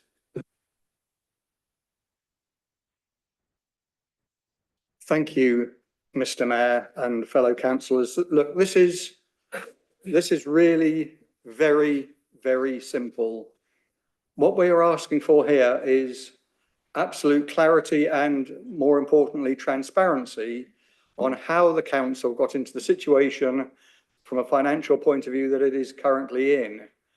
This administration is currently making the council weaker and less resilient than it should be, selling off assets. It is massively increasing council tax and other charges to residents and providing reduced services. This is all a shocking state of play. My simple resolution aims to do what the Audit and Governance panel rejected in September, much to my surprise. The auditor recommended a report, and I quote from the Deloitte report, councils should have sufficient internal controls and processes to provide assurance to the Section 151 officer that the accounts represent a true and fair view and enable approval of the accounts. Further, it stated, we recommend that the Audit Committee should request a paper from management on the assurances in place, including significant estimates and judgments as part of the approval of the final accounts. This report was never obtained, and so I am asking now for an independent inquiry into how the finances got into the state we currently have. Very simply put, we want transparency on finances. That is all. It's very simple. So we either vote in favour of this motion, which is what I would strongly recommend, or you fellow councillors move to the dark side and become known for a total lack of transparency, lack of honesty with your residents for the rest of your time here. So that is all I'm asking for. Very simple, very straightforward. Thank you. Thank you. Is that seconded? Councillor Da Costa, and do you wish to speak now or reserve your right?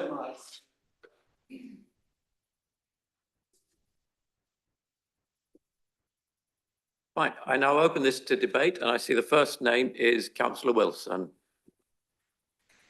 Thank you, Mr. Mayor. I would like to propose an amendment to the motion as published, and I believe Democratic Services have the wording of the amendment. Is that possible to be put up on the screen? Thank you.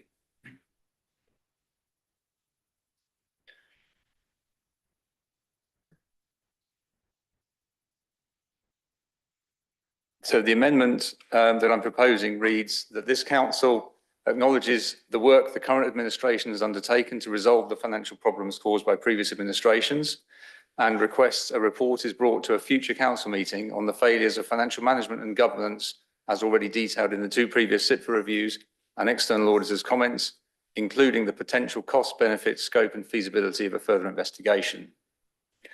Like many residents, I want the people responsible for the state of the finances inherited by this administration to be properly held to account. I am frustrated that there has not been sufficient accountability shown so far. It is hard to hold people to account once they are gone. The members responsible for the poor decisions were soundly rejected at the ballot box, and key officers have left the council. But these steps seem inadequate relative to the financial state of the council that we have uncovered. The request of the original motion for a full investigation of all the errors, all individuals who failed, and governance and decision-making errors is open-ended in scope and would likely be lengthy, time-consuming and extremely costly to residents. The chances of any payback seem negligible. The motion also does not specify an outcome, and as such, I believe it is unworkable. It is also not costed. It would be extremely poor governance to proceed with it. To me, it is already clear where responsibility lies for the disastrous financial situation that this administration inherited. The 2020 SITFA review of financial governance was very revealing. I described some findings here on the 5th of March this year.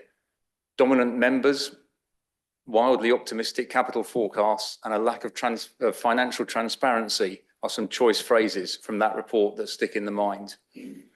The Maidenhead Advertiser on the 2nd of July 2020 reported from a cabinet meeting where the SITFA review was considered, and I quote, Councillor Johnson, brackets, Con, Hurley and the Walthams, close brackets, said, it was in fact a cultural failure of epic proportions.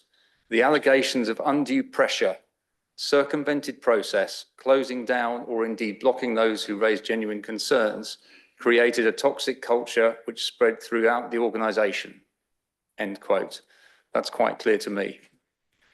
More recently, the 3 SIPFA reviews from last year, along with the Grant Thornton value for money audit, clearly show that no progress was made in the intervening 4 years. Just more fudging and pseudo-balancing of budgets while cutting maintenance and hollowing out services. SIPFA were clear that the historic decisions to repeatedly cut council tax, along with the build-up of debt from failed property deals and the absence of effective transformation and performance management, led the council to a perilous financial position. This administration is now focusing on fixing the mess, restoring services and moving forwards. However, we do hear the calls for more historic accountability. So I'm proposing that this council requests a report to be presented to all members at a future meeting that covers 2 things. First, it summarises the results of the independent reviews that have been conducted in recent years, following the identification of serious issues in 2019. And second, it describes in detail the cost, benefit, scope and feasibility of a further investigation. To consider investigating further than these existing reports and to attempt to hold individuals to account, full council needs a clear understanding of what is being asked, the associated costing, and ultimately must make an evidence-based decision. Council also needs to understand what power such an investigation would have in order to compel former members and former officers to take part in order to obtain the desired information. It is also worth noting that other councils have embarked on investigations to hold people to account, including Croydon and Northampton, have spent very large sums of money and achieved very little over a long period of time, in circumstances where evidence of specific wrongdoing was quite obvious. So I would like to see relevant information gathered and presented so that full council can consider and make an informed evidence-based decision. That is good governance, and this is what my amendment sets out to achieve.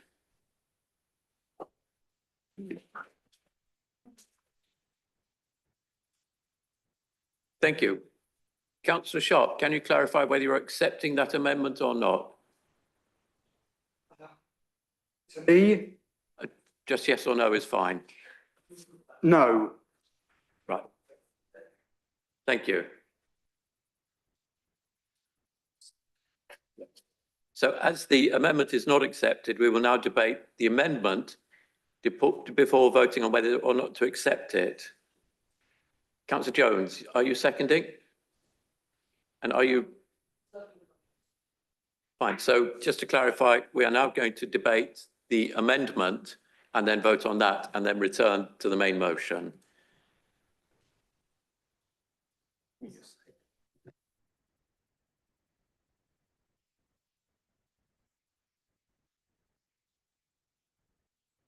So the speaker's queue is going to be cleared, and then if you'd like to indicate whether you wish to speak on the amendment.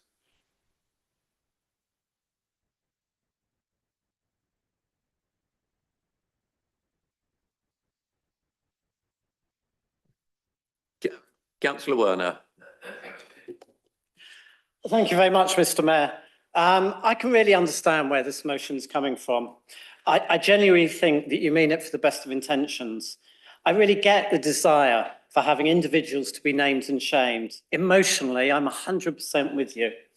I get annoyed too when I see former councillors who got us in this mess pontificating on Facebook and in the local paper. And it sounds like you share my frustrations at their behaviour too. But that is an emotional response. Opposition councillors have the privilege of being able to wallow in and vote for emotional responses. I was an opposition councillor once. I know the temptations to go for the easy one-liners and the conspiracy theories. But I have a greater responsibility now as leader of the council. The administration needs to be the adults in the room. We need to make decisions based on facts, not emotions. I need to ask the questions: how much would it cost? How likely is it to succeed?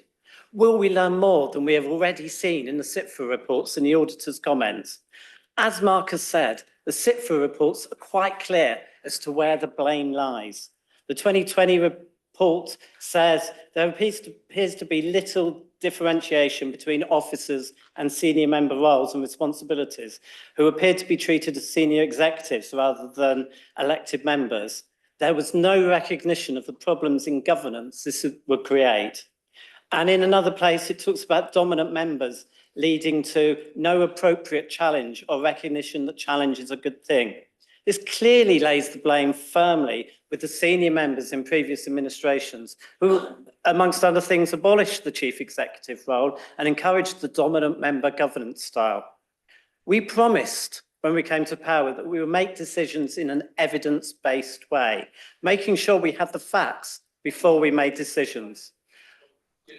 There's a point of order. Yes. What rule? This administration did not abolish the chief executive This role. is not, can you say what rule you believe has been broken? Yeah, it's respect, it's part 7A, the Constitution.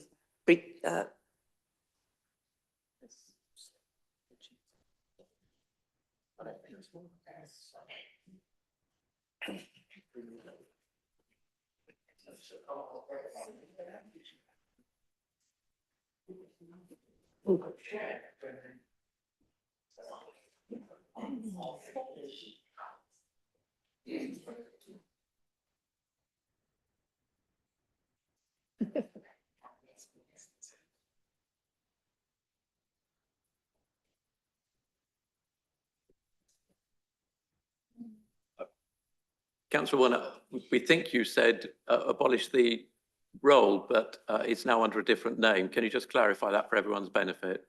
Yeah, the Conservatives abolished the chief executive role because they didn't want such a powerful character, and they replaced it with a managing director who reported directly to the then leader of the council. So yes, they abolished the chief executive role. Shall I continue?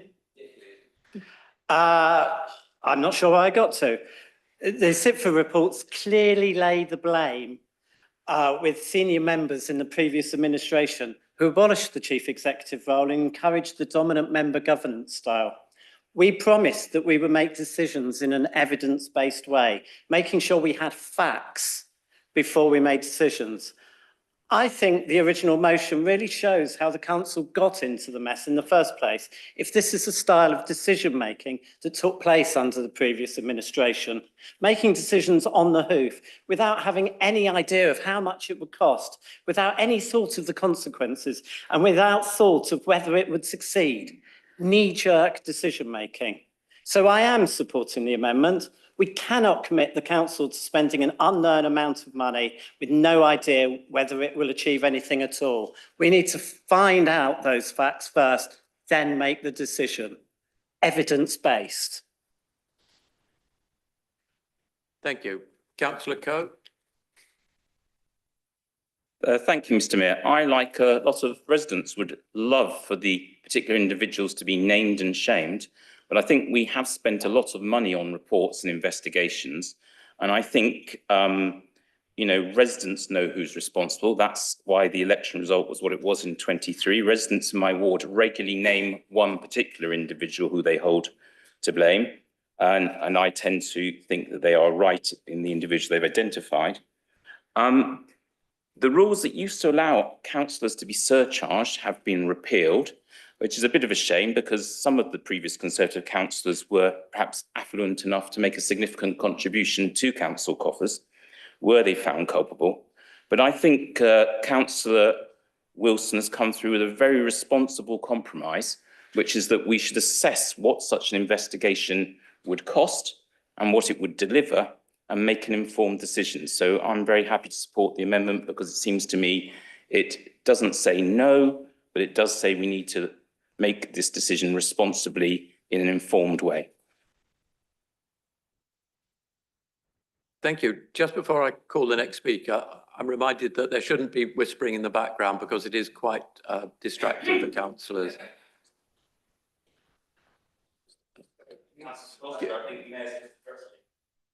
Chair, sorry, I'm talking to Councillor Sharp, who's wondering whether you would like to discuss an amendment to the motion which might satisfy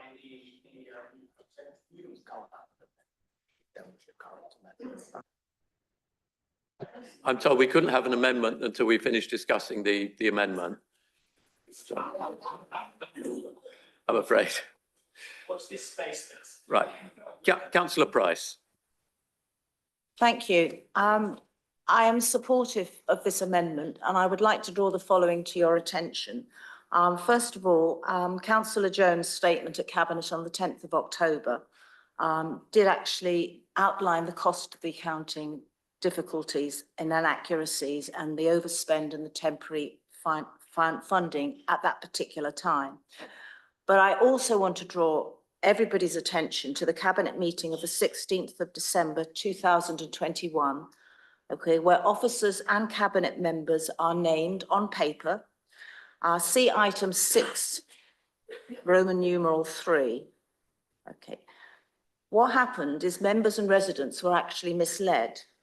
They were told, amongst other things, that all unreconciled imbalances were resolved and then improved reporting of debt management. The second SIPFA report clearly demonstrates this actually was fantasy. It's obvious to me that proper due diligence wasn't carried out, accountability was lacking. The chairman stated at that meeting that historical issues have been dealt with, and this is proved patently false. So Cabinet members are accountable for the performance and delivery of the service in their area. Okay, that doesn't appear to have happened. Okay, officers and Section 151 officer, and I've stated this at other council meetings, is responsible for ensuring proper financial management and administration. That meeting clearly shows that we were misled. So that meeting, I think, is critical when you are doing your investigation. So the date again is the 16th of December 2021 Cabinet meeting. Councillor Grove. Thank you, Mr. Mayor. So personally, I absolutely welcome any work to increase in transparency and accountability within the council. And I commend Councillor Sharp in bringing this motion to council and his desire to understand the, as he might say, shambles of the past. But I also have concerns related to the open nature of this motion. I think given our ongoing financial constraints, it would be unwise for us to sign up to any commitment without understanding the cost, resource requirements, and end goal, and ultimately how any investigation would benefit our residents. I support any plan that seeks to ensure those who have used their positions recklessly and squandered public funds, negatively impacting residents, never be allowed to hold public office again. But the way we approach this task has to be responsible in the areas many of us have mentioned. We already have 2 reports from SITFA, audits, reports from 2 S151 officers, the chief exec and the lead member for finance. Repeating that work would be a waste of council time and therefore residents' money, which we absolutely cannot do. Therefore, I cannot support the motion as it stands. However, I support the amendment as a common sense way to utilise the information we already have, whilst adding the necessary details, checks and balances to allow us to make an informed decision about each future step, which I trust will come back to full council for agreement. So we can ensure any investigation does not become a black hole swallowing up an indeterminable amount of resource and money. Thank you. Thank you. Councillor Knowles. Mr. Mayor, at the audit committee meeting where Councillor Sharp was, I was the person who pointed out the part in the report and proposed that we put that forward, and it was turned down. But that report request, or the report wording, was that management provide assurance that it wouldn't happen again. And that's a thing in itself, and that's an important element, which I believe quite strongly that council officers have been in the process of doing, is tying everything down as much as possible. At that meeting, we couldn't actually get an assurance, quite rightly, because the head of finance didn't feel he was able to at that time. So it's a reasonable thing to go forward. I did say I believe we should have an inquiry, and I stand by that. We should have an inquiry. But the way we should have the inquiry is we shouldn't go over raking over old coals. SIPFA have already done an inquiry twice with all the other amendments. We've got the audit notes. We've got all the information there. There's evidence all over the place.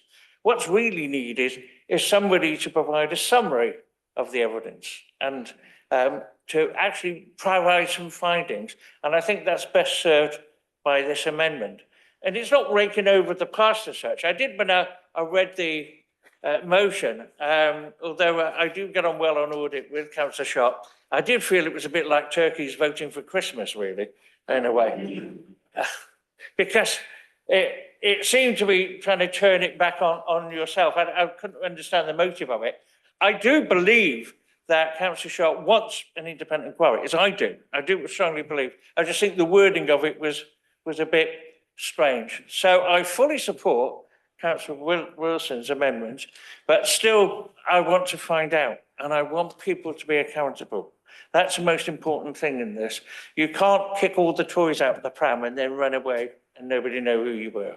And that's the important thing as far as I'm concerned. Thank you. Councillor Sharp.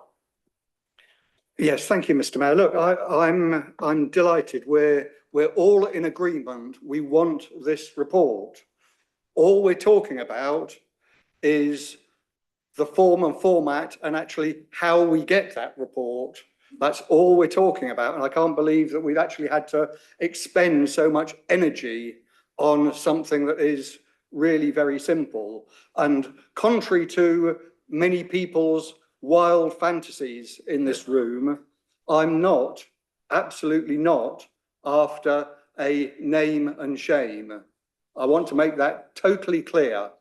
So don't please put ideas into your head that just do not exist. So on that basis, I'm quite happy to amend this motion so that we can have a report. And I really, so long as it's an independent report, and we should very much bear in mind that cost should not come into this as a factor. It should not be, sorry, I'm just totally astonished. You are saying that cost is a factor in finding out the truth. That's what that SI said to me, and I'm totally shocked at that, to be honest. We should have an independent report, and I don't mind who does it. I want someone independent of the council to do it, though. And I'm quite happy if you want to put some wording in there which outlines how it gets done, but I want an independent report, and I think we're all in favour of that. Let's just do it. If I need to take out the second part of the sentence after position, I'm quite happy to do that, so that you avoid any suggestion that we're after naming and shaming. The key thing is to have an independent report on how we got into this mess. And quite rightly, as Councillor Knowles has said, that information is probably available very simply within the documents we already have in this council. Thank you, Councillor Sharp. Can I just clarify, are you accepting the amendment? No, I'm not accepting an amendment. Okay. What I'm saying is that with my amendment, with my motion, if you care to put that up on the screen for us all. No, that's fine. I just wanted to clarify whether or not. Yeah. So time is running short. So the next councillor to speak is Councillor Julian Tizzy. Thank you, Mr. Mayor. Okay, unpicking that. So I'll just pick up the very last thing that Councillor Sharp said, I think, which is he wants an independent report, which is probably available to this council already. Well, guess what? We have one. It's called SIPFA. It was written a few years ago, and I will not repeat what's been said by Councillor Wilson, but it was very, very clear who was responsible. And I would just ask simply, I do not understand why are we not supporting this amendment? Because I'm hearing him saying, well, on the one hand, surely cost isn't an issue, but I don't want it to cost money. I'm just confused. I think we all agree, as he said, that we would ideally like people held to account, but I completely concur with what Councillor Knowles said. There is only a certain value to raking over old coals. The value comes in learning and making sure we do it right going forward. And I maintain what has been said many times before in this chamber and others, that this appears to be not an attempt to find out what's going on. Simply read the reports that, as we said, are already available to this council. It appears to be a distraction and a waste of money at that. And finally, I don't know how many of you have seen Monty Python and the Holy Grail and the Black Knight, who just stands there and he says, have at you, have at you. And every cut that he gets, it's "'tis but a scratch." I just feel this is happening here now. I just feel that the Conservatives need to apologise and then let's move on.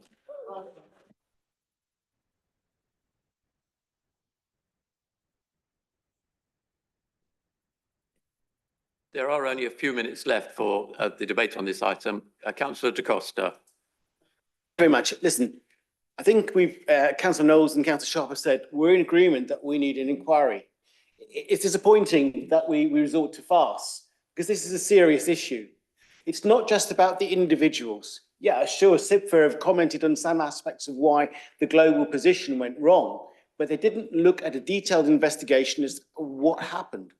Now, we're not just talking about individuals, we're talking about a system, a failing in audit, a failing in, the internal audit, I should say, a failing in the checks and balances.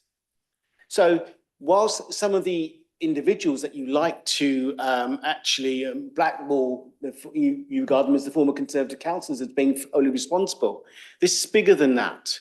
How do you know that some of the processes are still not wrong?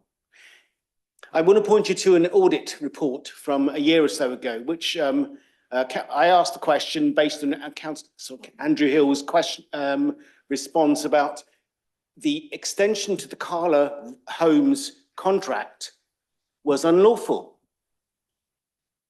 Yet, we didn't have an audit. We didn't have the information. And that when I had a response via Councillor Moriarty, it referred into an audit report which didn't even mention the fact that there was an unlawful action taking place. It did say that people didn't know the process. Well, hold on, are you saying that you don't know the process of issuing a Section 5 report? So what I'm pointing out is that some of these audit reports are so vague that they hide potentially a lot of sins. What I'm pointing out is that the potential for systemic error is existing now is still there. That means you may have a look at the report of SITFA, which was asking a different question, but you don't know why we're still going wrong on issues. Why are our budgets still wrong? Why are we predicted to have another £260 million guaranteed overspend? Well, in total. So we're having debt of 226 over the next 5, 6 years. Thank you, Councillor Moriarty, for questioning that one with your look. I appreciate that. £34 million a year guaranteed overspend. £34 million a year for the next 6 years, plus another £60 million since 2021. This points to a systemic problem. And that systemic problem has to be investigated and it has to be done independently. Take Councillor Sharp's motion as an invitation to talk. We agree we've got a problem. SIPRA haven't highlighted everything, they weren't asked to. We need to have a further investigation. Let's have a talk about this. If this continues, if this systemic issue is continuing, then you've got a problem for the next 4 years or 2 years of your administration, unless of course you go to LGR, in which case you may have another 4 years. But the point is, you've still got a problem and you don't know the extent of that problem, and residents deserve better. Otherwise, this £34 million a year guaranteed overspend is putting a total debt of £226 million. What does that mean? There's a cost here. Who's paying that cost? Our residents are paying that cost through fewer and fewer services at a higher and higher council tax. So I'm just pointing out there is a victim here, and it's our residents, and we owe it to them to find out the truth and put those processes correct, right them, if you like, right the wrongs. Can't really right the wrongs of the past, but we can collect our processes so that our audit, our checks and balances, our processes do not allow unlawful action, to report them so the council can take action to deal with it. So please, you must have that word independent in this report, in motion.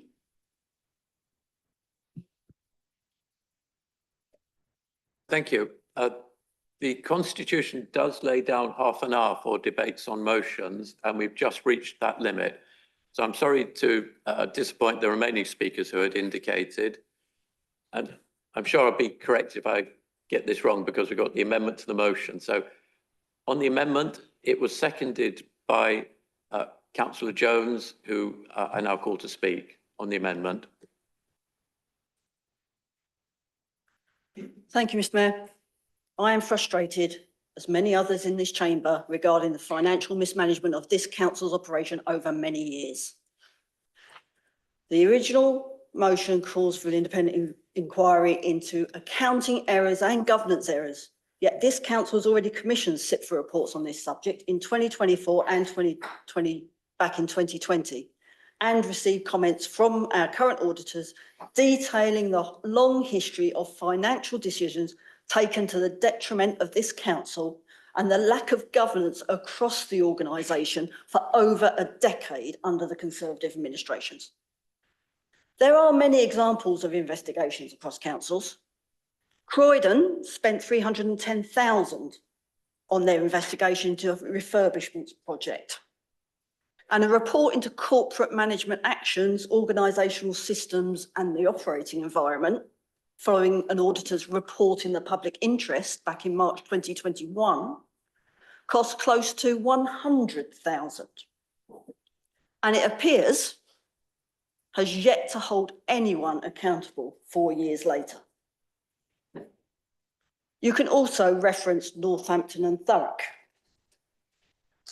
The motion actually specifies individuals who failed, so it's definitely asking for a name or shame. Where the previous administrations failed to address the 2020 SIPFA report, this administration is addressing those issues that were ignored. An audit board is being put in place, a capital board is now in place. These are actions that should have been taken after that SIPFA report. The original motion asks us to commit this council to an unknown spend that is not within the 25-26 budget. I ask this council not to go back down this route. It smacks of history repeating itself. I am seconding this amendment as it proposes bringing a paper to a future council meeting that gives councillors the chance to reacquaint themselves with the content of those independent reviews and gives them the facts to make an evidenced decision. Thank you.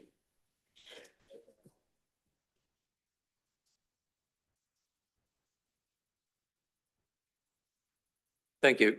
I'm sure I'll be corrected if this is wrong, but I think I now ask the proposer of the amendment to sum up, and then we take a vote on the amendment, and then I ask the seconder of the main motion to speak, and the proposer of the main motion to sum up. Oh, excuse me.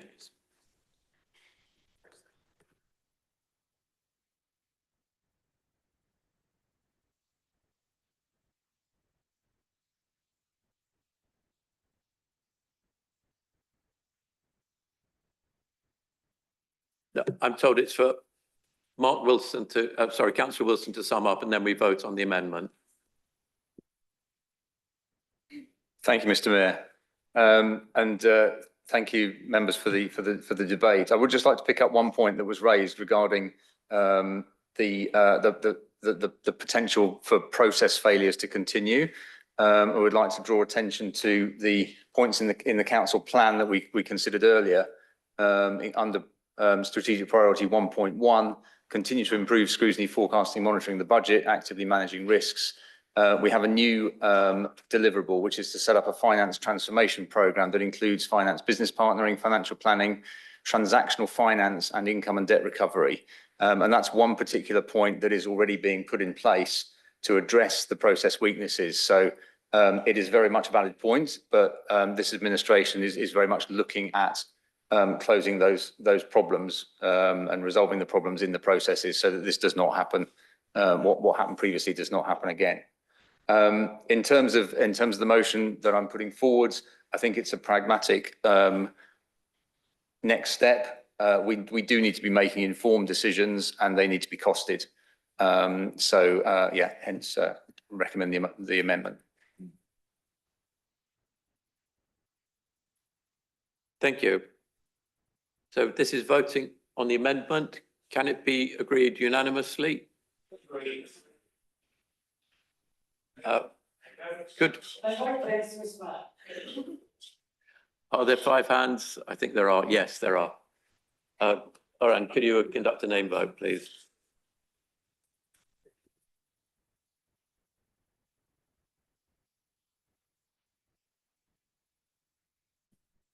Thank you. So the motion as amended is on the screen in front of you. If you could please tell me if you're for, against or abstaining on the amended motion. Councillor Baskerville.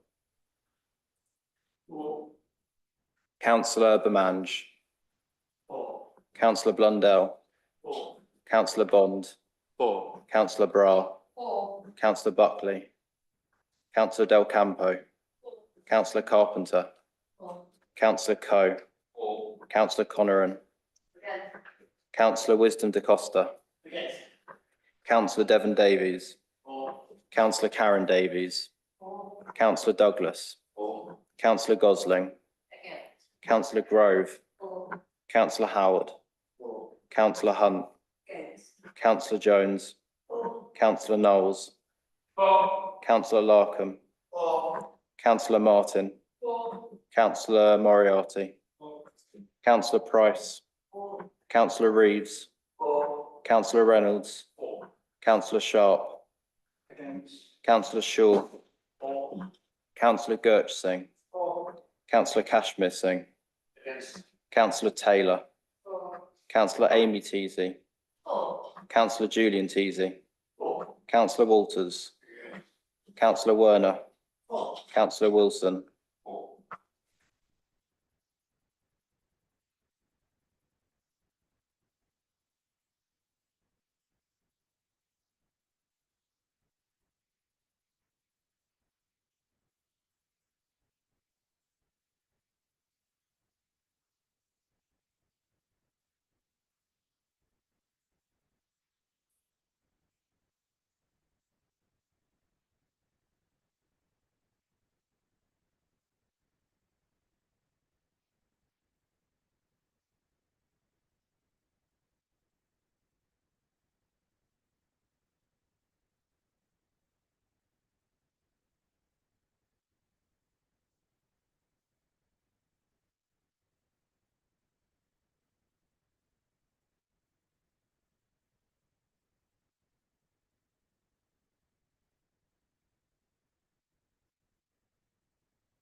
Yeah. The result of that vote is 29 for and 7 against. So the amendment is carried, and I'm advised that for clarity, we are now going to vote on the whole motion, including the amendment. Can this be agreed unanimously?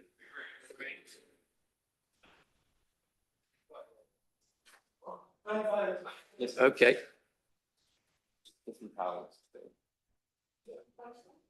The motion as amended.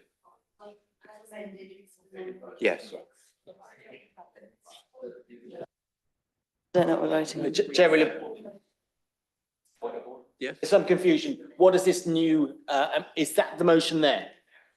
So we just voted on accepting that motion as in substitute to the original motion, and now you're going to vote to accept or deny that. Okay, got it.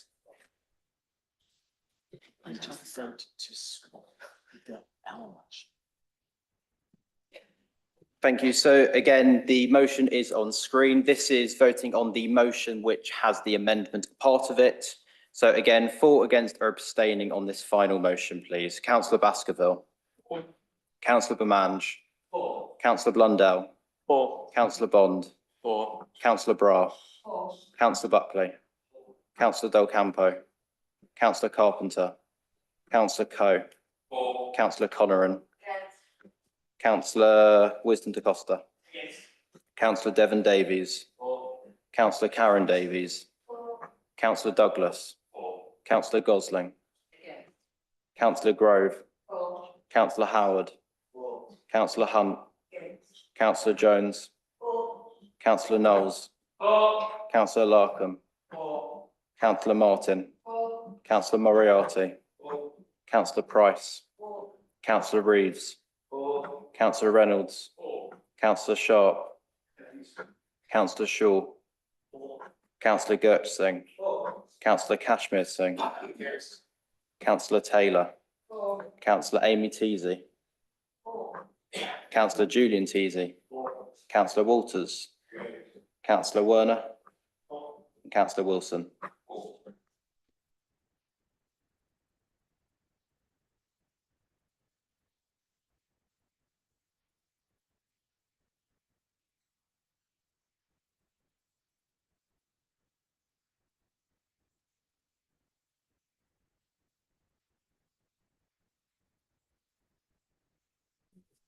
The result of that was 29 for and 7 against, so the motion is carried.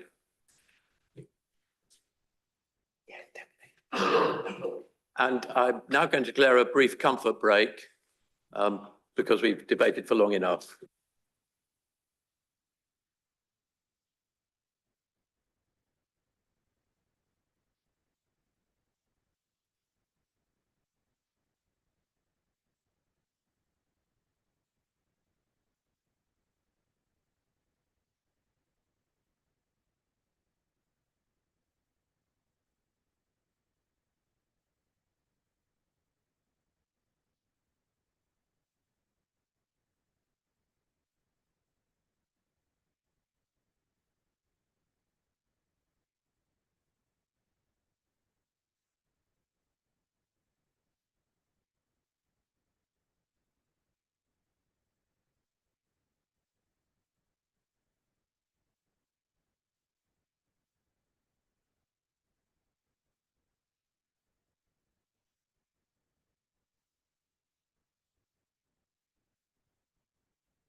Hi, everyone. Could we all return to our seats, please, so we can get going in a couple of minutes?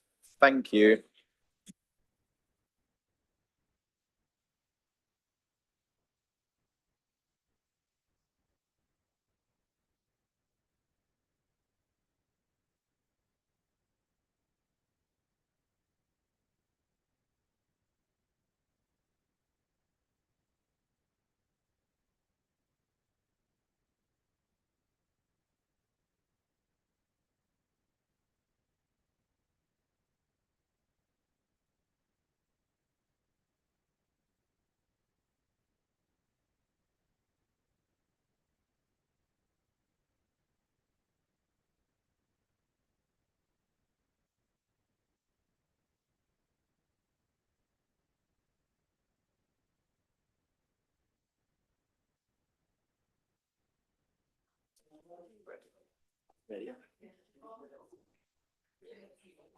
Right. Thank you, everyone, for coming back to your seats.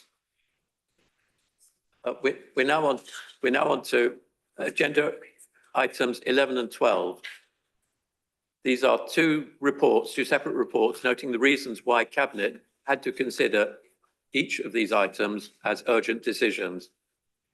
We shall take each report separately. However, as these reports are purely for noting, there will be no opportunity for debate. The first notes the reasons for urgency on the John West House Contract Award. Councillor Del Campo, would you please like to introduce this item?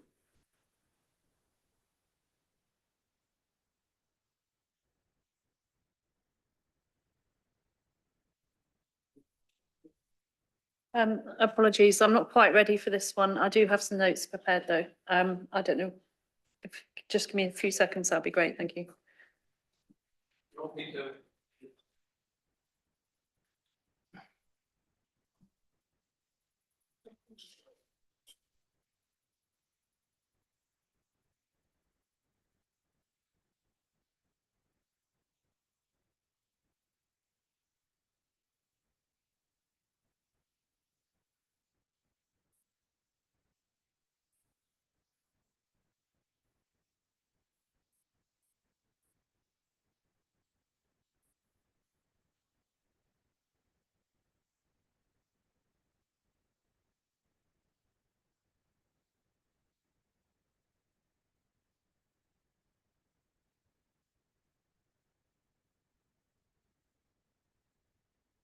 Sorry for not being prepared for this. I had thought that Adam was going to introduce it. I do apologise, Councillor Beaumont, sorry. The reason for this urgent decision, my understanding of it is that in the April 2023 meeting of Cabinet, which was the last Cabinet meeting of the previous administration, this decision was made to allocate funding to renovate John West House, which is something I think has cross-party support. The relevant delegation was not put in place at that meeting to allow the contract to be awarded. And then since then, there was an oversight which failed to pick this up and noticed that the delegation was not in place and that the matter needed to be put on the Cabinet forward plan. So that's why it became an urgent decision. We wanted, obviously, to put the funding in place quickly so that the renovation can be completed by October of this year and that we can get people in there in time for the winter. That's all I'd like to say. Thank you. Thank you. So on to the other item, which is the urgency on the Ascot Centre for Health. Again, there is no debate on this matter. Councillor Beaumont, would you like to introduce this item? Apologies to Councillor Del Campo about probably mix up on my part on the last one. I'll be very brief. This was an item that was required to be taken to Cabinet as an urgent item.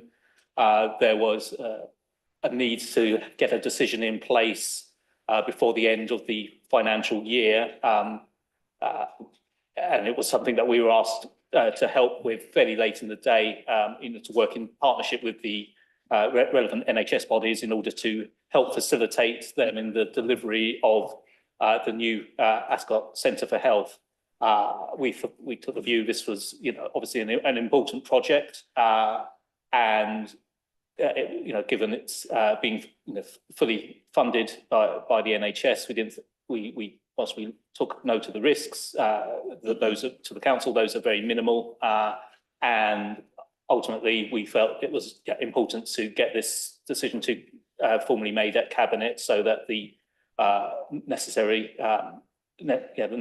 steps could take place before March the 31st, and that's essentially why we did that. But I hope all members agree it's a good thing that we did it.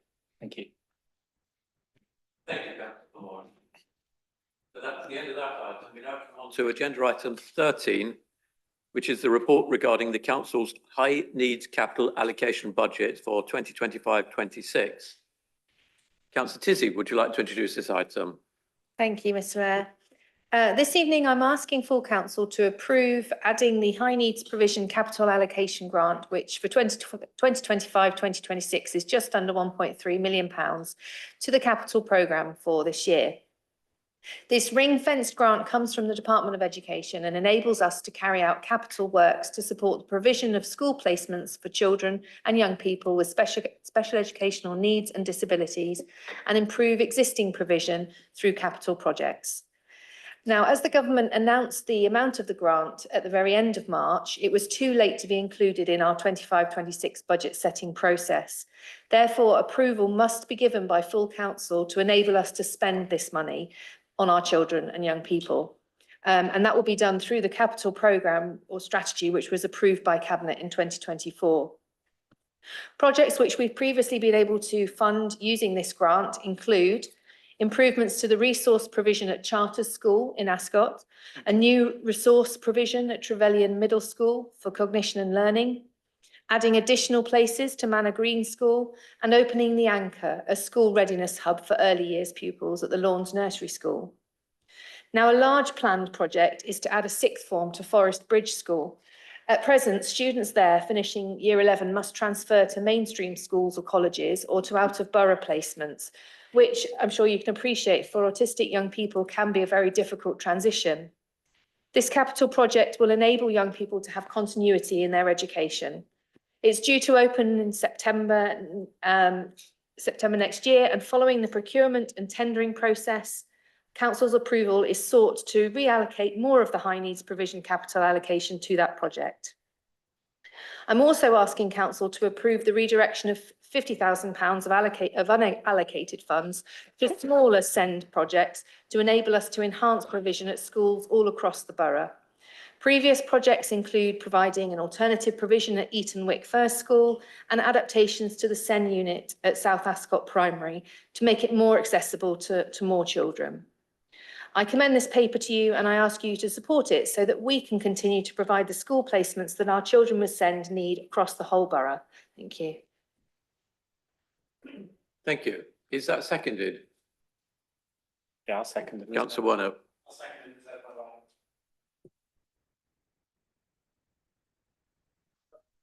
Councillor Coe. Yeah, just to say that I'm very happy to see the sixth form at Forest Bridge. I've dealt with some casework in my ward where a child affected fell into the gap in provision, and it's really good to see that we're closing that gap in provision for 16 to 18-year-olds in the borough. Thank you. Councillor Price. Thank you. I just want to mention in paragraph 214, when I read that, I had an impression that the extensive value engineering exercise was something taken specifically for this project. But Councillor Teasey has confirmed that any construction projects have value engineering exercises to ensure best value. So I'm very pleased to hear that. Thank you. Thank you. Councillor Hunt. Yes, thank you, Mr. Mayor. I'm terribly supportive of this, very supportive indeed. I know we've got quite a few SEN children who do have to go outside the borough to get help and education. Now, reading the paper, just a few comments, if you don't mind. Mention is made of monies to be either transferred or allocated to HNPCA, which we do know about, to CSNY, then to CSNX, and then CSEX, and finally to CSNH. And all those are in the one paper. It did take me a while to try and sort out what they were, but I still couldn't get the CSEX.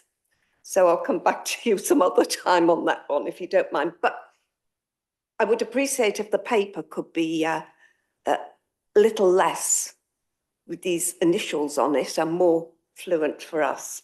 So I noticed the transfer of the 50k and the 40k to CSNX and CSNH. That's in the report. However, and this is just what I wanted to ask. There's been research that suggests the combined special education needs and disabilities, SEND, deficit across English authorities could reach £8.2 billion by March 2027. And the LGA have also said the councils in England are facing a funding gap of more than 8 billion, and they've put 28-29. And can I ask our lead member, Councillor Teesey, if you could inform us that all provisions will be put into the budget to ensure we're in alignment with reducing our deficit and we were not going to get tangled up in all this. Thank you. Councillor Kashmir Singh. Thank you, Mayor. Just very briefly, I'd like to ask Councillor Teesey, how much did the sixth form building cost is going to be in total, and the ongoing costs are going to be to fund these additional places? Thank you. Thank you. Councillor Wisdom da Costa. Thank you, Chair. I'm generally really supportive of everything that Councillor Amy Teesey does, and this is no exception. So well done to you and your team for the value of the money you've got on here. So the question is really for, just to clarify, for the sake of openness, clearly we understand that funding for education is fundamentally a government thing. And funding that we need to make rectifications, capital modifications, to bring all of our education provision up to a standard that we want it to be at. What's the sort of deficit at the moment? How much more would you really like from government if it was available? Just so we have an idea of what the demand is at a local level from these schools. Thank you. Councillor Knowles. Thank you, Mr. Mayor. As Councillor Tizzy knows, I'm all supportive of our push towards SEND provision. The requirement, it's another one of these demand-led services we all know about, which we can't control. Working in education, there's an absolute surge of EHCP children coming through the system with SEND needs. So it's not something, I don't think that's going to go away very quickly. Having sat on lots of licensing appeals or home to transport appeals over the last sort of 6 or 7 years, it's always quite heartbreaking where the post-16 cohort is trying to find something meaningful to do in further education. And it does normally involve massive travel out of the borough to all sorts of facilities, which are not exactly easy to get to. And the cost is so prohibitive on the borough, it's really, really difficult to manage and to justify that. So providing this facility is superb. And also the link up being worked on with Berkshire College of Agriculture is again a fabulous step forward. And I know they already do a provision already, and this will expand that whole thing. So I commend the whole thing. It's money from the government, it's money to be spent, and this is putting it into the right bits of the budget effectively. So it's a fairly easy thing, really.